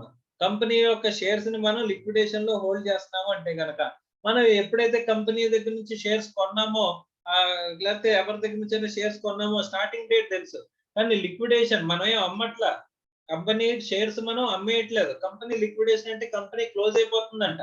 క్లోజ్ అయిపోతున్నప్పుడు ఆ క్లోజింగ్ డేట్ అనేది ఎప్పటి వరకు తీసుకుంటాము, ఎప్పటి వరకు డేట్ తీసుకుంటాం పీరియడ్ ఆఫ్ హోల్డింగ్ క్యాలిక్యులేట్ చేయడానికి అని చెప్పానంటే, period subsequent to the date on which the company gets into liquidation shall be excluded. అంటే ఎప్పుడైతే మనకి లిక్విడేషన్ లోకి వచ్చిందమ్మా, లిక్విడేషన్ లో అంటే లిక్విడేషన్ అంటే ఏంటి అంటే కంపెనీ క్లోజర్ అమ్మా. కంపెనీ క్లోజ్ చేస్తున్నప్పుడు మనం షేర్స్ ఎవరికి అమ్మం, కంపెనీ క్యాన్సిల్ చేసేస్తుంది. షేర్స్ ని క్యాన్సిల్ చేసి డబ్బులైనా మిగిలితే మన చేతిలో పడుతుందమ్మా. కంపెనీ రిజర్వ్స్ అన్ని కూడా ఇచ్చేసి లైబిలిటీస్ తీసేసి అసెట్స్ ని తీసేసి ఇక్కడ మనకి లైబిలిటీస్ అన్ని తీర్చేసి ఇంకా డబ్బులు మిగిలితే మన చేతిలో పడుతుంది. ఆ షేర్స్ కి అగనెస్ట్ గా మన చేతిలో ఎంత కొంత అమౌంట్ అనేది వస్తుంది. సో ఇక్కడ మనం ఇక్కడ కూడా ఏం చేసినట్టు షేర్స్ ని ట్రాన్స్ఫర్ చేసినట్టు, ఎందుకంటే కంపెనీ వదులుకోవడం కూడా ట్రాన్స్ఫర్ కింద వస్తుందమ్మా. సో మనం ఎవరికి అమ్మలా, కానీ స్టార్టింగ్ ఎప్పుడు కొన్నానో తెలుసు, కానీ ఎండింగ్ ఎప్పుడు అని చెప్పేసి అంటే కనుక లిక్విడేషన్ ఎప్పుడైతే కంపెనీ లిక్విడేషన్ లోకి వెళ్ళిపోతుందో ఆ రోజు వరకు మనం పీరియడ్ ఆఫ్ హోల్డింగ్ తీసుకోవాలి. ఆ తర్వాత డబ్బులు ఎప్పుడైనా పే చేయొచ్చు. సార్ లిక్విడేషన్ లోకి వెళ్ళిన రోజే డబ్బులు పే చేస్తారని ఏమన్నా ఉందా అని చెప్పేసి అంటే అలా ఏం లేదంటమ్మా. సో లిక్విడేషన్ లోకి వెళ్ళిపోయిన రోజే మనకి కంపెనీ డబ్బులు ఇవ్వదమ్మా. తర్వాత 1 year కో 1.5 year కో ఇక్కడ మొత్తం అన్ని అసెట్స్ పీస్ మీల్ గా అమ్ముతారమ్మా. పీస్ మీల్ డిస్ట్రిబ్యూషన్ అని చెప్పేసి మీరు కంపెనీస్ లో కంపెనీ అకౌంట్స్ నేర్చుకునేటప్పుడు నేర్చుకుంటారమ్మా. ఆ పీస్ మీల్ డిస్ట్రిబ్యూషన్ లో అసెట్స్ ని ఏం చేస్తారంటే అంటే డివైడెడ్ పార్ట్స్ లో మనకు అమ్ముకుంటూ వస్తారమ్మా. ఆ అమ్ముకుంటూ వచ్చినప్పుడు మిగిలిన డబ్బుల్ని ఆ ప్రకారంగా మనకి పే చేసుకుంటూ వస్తారు. అంటే ఎప్పుడైతే లిక్విడేషన్ లో కంపెనీ వెళ్ళిపోయిందో ఆ రోజు వరకు పీరియడ్ ఆఫ్ హోల్డింగ్ మాత్రమే మనం క్యాలిక్యులేట్ చేసుకోవాలి. To decide shares held under liquidation లో మనకి పీరియడ్ ఆఫ్ హోల్డింగ్ అనేది ఎన్నాళ్ళు ఉందని తెలుసుకోవాలంటే కనుక స్టార్టింగ్ డేట్ ఎప్పుడైతే కొన్నారో అది, ఎండింగ్ డేట్ ఏంటమ్మా ఎప్పుడైతే లిక్విడేషన్ లోకి వెళ్ళిందో అది. అంతేగాని డేట్ ఆఫ్ రిసీట్ కాదు, డబ్బులు వచ్చినప్పుడు కాదు. కంపెనీ లిక్విడేషన్ లోకి వెళ్ళిన రోజు లిక్విడేషన్ అనేది ఫైల్ చేస్తే లిక్విడేషన్ లోకి వెళ్ళిన రోజునే మనం అక్కడ పీరియడ్ ఆఫ్ హోల్డింగ్ ఎక్కడితో ఎండ్ చేసేస్తాము. అది షార్ట్ టర్మ్ లాంగ్ టర్మ్ అని డిసైడ్ చేయడానికి అని చెప్పేసి అంటున్నాడు. Okay right. Next important point, by way of partition of HUF, gift, will, inheritance, distribution of assets on liquidation, transfer of a recoverable, revocable or irrevocable trust అని చెప్పేసి అంటున్నాడు. అమ్మా ఇక్కడ మనకి అక్కడ గిఫ్ట్ ఆర్ ఇన్హెరిటెన్స్ అంటే ఒక హెచ్ఎఫ్ నుంచి కానీ గిఫ్ట్ ద్వారా కానీ విల్ ద్వారా కానీ హెచ్ఎఫ్ నుంచి మనకి షేర్స్ వచ్చాయంట. అలాంటి షేర్స్ అంటే బై పార్టీషన్ ఆఫ్ హెచ్ఎఫ్ జరిగిందమ్మా. హెచ్ఎఫ్ పార్టీషన్ అయిపోయేటప్పుడు హెచ్ఎఫ్ పేరు మీద ఉన్న షేర్స్ అన్నింటినీ కూడా మనకి అలాట్ చేస్తారు. కొన్ని అసెట్స్ ఇప్పుడు షేర్స్ అనే కాదు, అసెట్స్ ఏమైనా సరే. ఇప్పుడు ఒక ఇల్లు ఉంది, ఆ ఇంటిని నాకు ఏం చేస్తారంట పార్టీషన్ చేసిన తర్వాత వాళ్ళు నీకు ఇది ఇల్లు నీకు ఇల్లు నీకు ఇల్లు నీకు పార్టీషన్ చేసి నాకు ఇల్లు అనేది అలాట్ చేశారంటమ్మా. అలాగే బై గిఫ్ట్ ద్వారా కానీ ఏదైనా వచ్చింది, విల్ ద్వారా కానీ అంటే విల్నామా ద్వారా కానీ బై ఇన్హెరిటెన్స్ సో నాకు వారసత్వంగా కానీ ఆ distribution of assets in liquidation ఒక కంపెనీ లిక్విడేషన్ లో ఉన్నప్పుడు ఆ అసెట్స్ డిస్ట్రిబ్యూట్ చేస్తున్నప్పుడు వచ్చింది కానీ transfer to revocable or irrevocable trust ద్వారా ఒక అమౌంట్ అయినా వచ్చినట్లయితే ఇలాంటి కేసెస్ లో పీరియడ్ ఆఫ్ హోల్డింగ్ అనేది ఎలా చేస్తాం సార్ అంటే period of holding of the previous owner is also be included అంటున్నాడమ్మా. Very important. ఇప్పుడు హెచ్ఎఫ్ 10 సంవత్సరాలు హోల్డ్ చేసిన తర్వాత ఒక ల్యాండ్ అని నాకు ఇచ్చిందంట. ఆ హెచ్ఎఫ్ నాకు అలాట్ చేసిన తర్వాత నా పార్టీషన్ అయిపోయిన తర్వాత నాకు అలాట్ చేసిన తర్వాత నేను విత్ ఇన్ 6 months లో అమ్మేశానంట ఆ ల్యాండ్ అని. అలాంటప్పుడు పీరియడ్ ఆఫ్ హోల్డింగ్ ఎక్కడి నుంచి తీసుకుంటారు సార్ అంటే నాకు హెచ్ఎఫ్ ఎప్పుడు ఇచ్చిందో అప్పటి నుంచి కాదు, హెచ్ఎఫ్ ఎప్పుడైతే ఓన్ చేసుకుందో అక్కడి నుంచి తీసుకుంటామంట. Period of previous owner should also be included in case of gift, will, inheritance, partition of HF ఇవన్నీ జరిగితే కనుక అక్కడ ప్రీవియస్ ఓనర్ హోల్డింగ్ పీరియడ్ కూడా మనం హోల్డింగ్ పీరియడ్ తీసుకుంటామంట. అంటే ఎన్నాళ్ళు హోల్డ్ చేసినట్టంటే హెచ్ఎఫ్ 10 years హోల్డ్ చేసింది, నేను 6 months హోల్డ్ చేశాను, 10 years 6 months అవుతుంది. అలాంటప్పుడు మోర్ దాన్ 2 years కాబట్టి అక్కడ ఏమవుతుందంటమ్మా లాంగ్ టర్మ్ కింద మనకి వస్తుంది. సార్ మనకు వచ్చిన తర్వాత మనం 6 months హోల్డ్ చేసాం కదా అంటే ఎక్కడి నుంచి స్టార్ట్ చేయాలంటే కనుక మనకి రాకముందు హెచ్ఎఫ్ దగ్గర ఎన్నాళ్ళు అయితే ఉందో previous owner period of holding కూడా మనం పీరియడ్ ఆఫ్ హోల్డింగ్ కింద క్యాలిక్యులేట్ చేసి ఇంక్లూడ్ చేసుకోవాలనేది ఇక్కడ పాయింట్ అమ్మా. గిఫ్ట్ ఆర్ ఇన్హెరిటెన్స్ అనే పాయింట్ లో. Next stock in trade. Inventory of a business is converted into or treated as a capital asset by the assessee అని చెప్పేసి అంటున్నాడు. సార్ ఇక్కడ నాకు మనం ఎగ్జాంపుల్ మాట్లాడుకోవాలంటే నేను బిల్డింగ్లు కొనమ్మడం నా బిజినెస్ కింద పెట్టుకున్నానమ్మా. 10 బిల్డింగ్లు కొన్నాను, అందులో 5 బిల్డింగ్లు అమ్మాను. ఇంకా తర్వాత నాకు ఆ బిజినెస్ మీద చిరాకు వచ్చి నేను బిజినెస్ చేయడం మానేశాను. ఈ మిగిలిన 5 బిల్డింగ్లు నేను అసెట్ కింద ట్రీట్ చేస్తున్నాను అని చెప్పేసి అనుకున్నానమ్మా. క్యాపిటల్ అసెట్ కింద ట్రీట్ చేస్తున్నాను అని చెప్పేసి అనుకున్నాను. అందులోంచి ఒక అసెట్ ని క్యాపిటల్ అసెట్ కింద ట్రీట్ చేసిన తర్వాత ఒక అసెట్ ని అమ్మాను అనుకోమ్మా, అప్పుడు మనం ఎలా తీసుకోవాలి అని చెప్పేసి అంటే కనుక period from the date of conversion or treatment of a capital asset shall be considered అని చెప్పేసి అంటున్నాడు.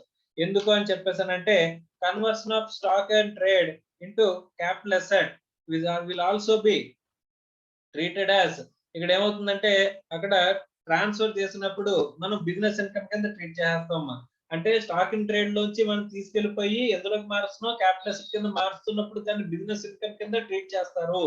అలా బిజినెస్ ఇన్కమ్ కింద ట్రీట్ చేశారు కాబట్టి ఏ రోజైతే కన్వర్ట్ చేసానో స్టాక్ ఇన్ ట్రేడ్ మన అసెట్ ఎప్పుడైనా కొనొచ్చు. కన్వర్షన్ ఎప్పుడైతే జరిగిందో ఆ కన్వర్షన్ జరిగిన రోజు నుంచి మనం ఇక్కడ పీరియడ్ ఆఫ్ హోల్డింగ్ అనేది క్యాలిక్యులేట్ చేస్తాము. ఎందుకంటే కన్వర్షన్ జరిగిన రోజు వరకు ఉన్న ఇన్కమ్ ని బిజినెస్ ఇన్కమ్ కింద మనం ఆఫర్ చేయాలి. స్టాక్ ఇన్ ట్రేడ్ ని మనం బయటకు అమ్మినా మనం క్యాపిటల్ అసెట్ లో కన్వర్ట్ చేసినా అంటే మనం తీసుకుంటున్నా that will be considered as business income up to the period of conversion. Conversion జరిగినంత వరకు వచ్చిన ఇన్కమ్ ని బిజినెస్ ఇన్కమ్ కింద ట్రీట్ చేస్తాము. ఆ తర్వాత వచ్చిన ఇన్కమ్ ని మన క్యాపిటల్ అసెట్ అయిపోతుంది కదా, క్యాపిటల్ అసెట్ కింద ఎప్పుడైతే కన్వర్ట్ అయిందో అది అక్కడ purchase date are starting date కింద తీసుకుంటా ఉంటా. ఎప్పుడైతే మన అసెట్ నమ్మేమో అది ఎండింగ్ డేట్ కింద తీసుకుంటా ఉంటే ఆ పీరియడ్ ఆఫ్ హోల్డింగ్ మధ్యలో పీరియడ్ ని తీసుకోవాలంట. ఎందుకంటే కన్వర్షన్ జరిగిన రోజు వరకు ఉన్న ఇన్కమ్ ని మనం ఏం చేస్తాం బిజినెస్ ఇన్కమ్ కింద ట్రీట్ చేస్తాము అని చెప్పేసి చెప్తున్నాడు అమ్మా. Right. Next other cases. In case of capital asset declared under the income declaration scheme 2016 and being an immovable property if the date of acquisition is envisaged by the deed registered with any authority of a state government అని అంటున్నాడు. Then period for which such property is held by the property held shall be reckoned from the date on which such property is acquired అని చెప్పేసి అంటున్నాడు. Income declaration scheme అంటే ఇప్పుడు మనకి ఏదైనా సరే మన దగ్గర అసెట్ అన్డిస్క్లోజ్డ్ అసెట్ కానీ అన్డిస్క్లోజ్డ్ ఇన్కమ్ కానీ ఉన్నప్పుడు దాన్ని డిక్లేర్ చేసి డిస్క్లోజ్ చేసే స్కీమ్ అనేది 2016లో నరేంద్ర మోడీ గవర్నమెంట్ ఇష్యూ చేస్తుందమ్మా. అలాంటి ప్రాపర్టీ కనుక మనం డిక్లేర్ చేసాము అని చెప్పేసి అంటే కనుక అప్పుడు అంతకు ముందు మనం చూపించలేదు, కొన్నాం, ఒక బిల్డింగ్ కొన్నాను, అది ఇన్కమ్ ట్యాక్స్ లో చూపించలేదు, ఆ డబ్బులు ఎక్కడి నుంచి వచ్చాయనేది నేను చూపించలేదు. ఆ అసెట్ కొనేసిన తర్వాత కొనేసిన అసెట్ ని నేను రెగ్యులరైజ్ చేసుకున్నాను by declaring it as it in income declaration scheme లో మనం డిక్లేర్ చేసేసి అది చూపించుకున్నానంటమ్మా. ఆ తర్వాత కనుక అసెట్ ని నేను అమ్మేసినట్లయితే అని చెప్పేసి అంటున్నాడు. అలా అమ్మేసినట్లయితే ఏం చెప్తున్నాడమ్మా, the period from which asset ఎప్పుడైతే పర్చేస్ చేశారో అక్కడ నుంచి కూడా నేను అక్కడ పీరియడ్ ఆఫ్ హోల్డింగ్ తీసుకుంటాను. ఈవెన్ దో ఇన్కమ్ డిక్లేర్ చేసినా సరే, దానిపై ట్యాక్స్ కట్టేసినా సరే, అక్కడ నేను ఎక్కడ నుంచి తీసుకుంటానమ్మా, ఎప్పుడైతే అసెట్ అక్వైర్ చేసానో అక్కడ నుంచి. అలా డిక్లేర్ చేసిన అసెట్ ని రేపు పొద్దున్న ఎప్పుడైనా అమ్మేసినట్లయితే అప్పుడు లాంగ్ టర్మ్ షార్ట్ టర్మ్ కింద డిసైడ్ చేయాలంటే కనుక ఆ అసెట్ ని ఎప్పుడైతే కొన్నారో అక్కడ నుంచి తీసుకోండి అని చెప్పేసి చెప్తున్నాడమ్మా. అలాగే immovable property if the date of acquisition is envisaged by the deed of registered with the authority of a state government అని చెప్పేసి evidenced by deed of registered with authority of a state government. అంటే మన దగ్గర మన income declaration scheme లో ఆ ప్రాపర్టీని declare చేసాము అండ్ అక్కడ రిజిస్టర్డ్ డాక్యుమెంట్ అనేది మన దగ్గర ఉంది అనుకుంటే కనుక ఆ ప్రాపర్టీని ఎప్పుడైతే అక్వైర్ చేసామో అక్కడ నుంచి తీసుకోమంటున్నాడు. ఒకవేళ అలాగా ఎక్కడ కూడా మనకి ఇప్పుడు రిమూవబుల్ ప్రాపర్టీ అయితే రిజిస్ట్రేషన్ స్టాంప్ డ్యూటీ అథారిటీస్ ప్రకారం స్టేట్ గవర్నమెంట్ రిజిస్టర్ ఆఫీస్ దగ్గర ప్రకారం డాక్యుమెంట్ ఉంటుంది కాబట్టి ఎప్పుడైతే కొన్నాం అప్పటి నుంచి తీసుకుంటున్నాం. ఒకవేళ ఎనీ అదర్ కేసు అనుకుంటే then the period for which such asset shall be held from the June 1st, 2016. June 1st, 2016 నుంచి పీరియడ్ ఆఫ్ హోల్డింగ్ తీసుకోండి అని అంటున్నాడు. ఎందుకంటే అక్కడ డాక్యుమెంట్ డీడు లేదు కాబట్టి అసెట్ ఎప్పుడు కొన్నారో మీకు తెలియదు. అసెట్ ఎప్పుడు కొన్నారో అనేది మనకు తెలియదు అన్నట్టు చూపిస్తే ఆ రోజు ఏం చేస్తారంటే June 1st, 2016 కొన్న వాల్యూకి అక్కడ ట్యాక్స్ అనేది మనకు కట్టించుకున్నారమ్మా. అందుకోసం పీరియడ్ ఆఫ్ హోల్డింగ్ ఎక్కడి నుంచి తీసుకోమంటున్నారమ్మా, 1st June 2016 నుంచి తీసుకోమంటున్నారమ్మా.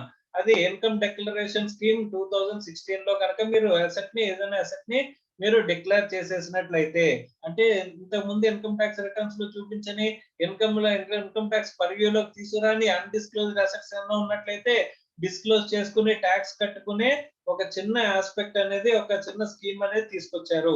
అలాంటప్పుడు ఒక ఇమ్మూవబుల్ ప్రాపర్టీని మనం చూపించలేదు అనుకుంటే, దానికి ఏదైనా రిజిస్టర్డ్ డీడ్ ఉంది అనుకుంటే కనుక date of purchase of asset నుంచి మీకు పర్చేజ్ డేట్ కింద తీసుకోమంటున్నారు, లాంగ్ టర్మ్ షార్ట్ టర్మ్ అనేది డిసైడ్ చేసుకోమంటున్నారు. కానీ ఎనీ అదర్ అసెట్ అనుకుంటే కనుక అక్కడ అలాంటి డీడ్ డాక్యుమెంట్ అలాంటివి రిజిస్ట్రేషన్స్ లేవు అనుకుంటే కనుక అక్కడ ఎక్కడ నుంచి తీసుకోమంటున్నారమ్మా, అది మనం ఇన్కమ్ డిస్క్లోజర్ ఐడిఎస్ స్కీమ్ 2016 లో డిక్లేర్ చేసిన అసెట్స్ లో దానికి రిజిస్టర్డ్ డీడ్ అది ఏమీ లేదు అని చెప్పేసి అనుకుంటే కనుక అక్కడ మనం ఎక్కడ నుంచి తీసుకోవాలంటే June 1st, 2016 నుంచి అక్కడ పీరియడ్ కింద మనం తీసుకోవాలి అని చెప్పేసి చెప్తున్నారమ్మా.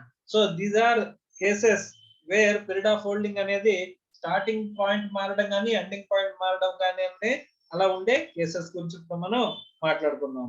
సో పీరియడ్ ఆఫ్ హోల్డింగ్ దేనికోసం అంటే లాంగ్ టర్మ్ షార్ట్ టర్మ్ అనేది డిసైడ్ అవ్వడం కోసం మనకి ఇంపార్టెంట్ అని చెప్పేసి మనం మాట్లాడుకున్నాం. సో పీరియడ్ ఆఫ్ హోల్డింగ్ ని బేస్ చేసుకుని మనం చేసే కేసెస్ గురించి అంటే పీరియడ్ ఆఫ్ హోల్డింగ్ ని బేస్ చేసుకుని ఏం డిసైడ్ అవుతుంది, అది long term capital asset short term capital asset అనేది. ఎందుకు sir long term capital asset short term capital asset అనేది అంటే దాని కాస్ట్ అనేది ఇండెక్సేషన్ చేయాలా చేయాల్సిన అవసరం లేదా? ఇండెక్సేషన్ ఎక్కడ చేస్తాం అంటే ఇన్ఫ్లేషనరీ అడ్జస్ట్మెంట్ అనేది ఎలా చేస్తాం అనుకున్నాం, ఇండెక్సేషన్ ద్వారా చేస్తాం అనుకున్నాం. అదాన్ని ఇండెక్సేషన్ చేయాలా వద్దా అనేది డిసైడ్ అవ్వాలంటే first long term short term అనేది తెలియాలి. లాంగ్ టర్మ్ అయితే కనుక ఇండెక్సేషన్ చేస్తాము, షార్ట్ టర్మ్ అయితే కనుక మనం ఇండెక్సేషన్ అనేది చెయ్యము అని చెప్పేసి మనకి చెప్తున్నారు. Okay right, this is with respect to period of holding. Period of holding గురించి మనం మాట్లాడుకున్నది కేసెస్. ఓకే రైట్, సో మిగిలినవి నెక్స్ట్ క్లాస్ లో మనం మాట్లాడుకుందాం. రైట్.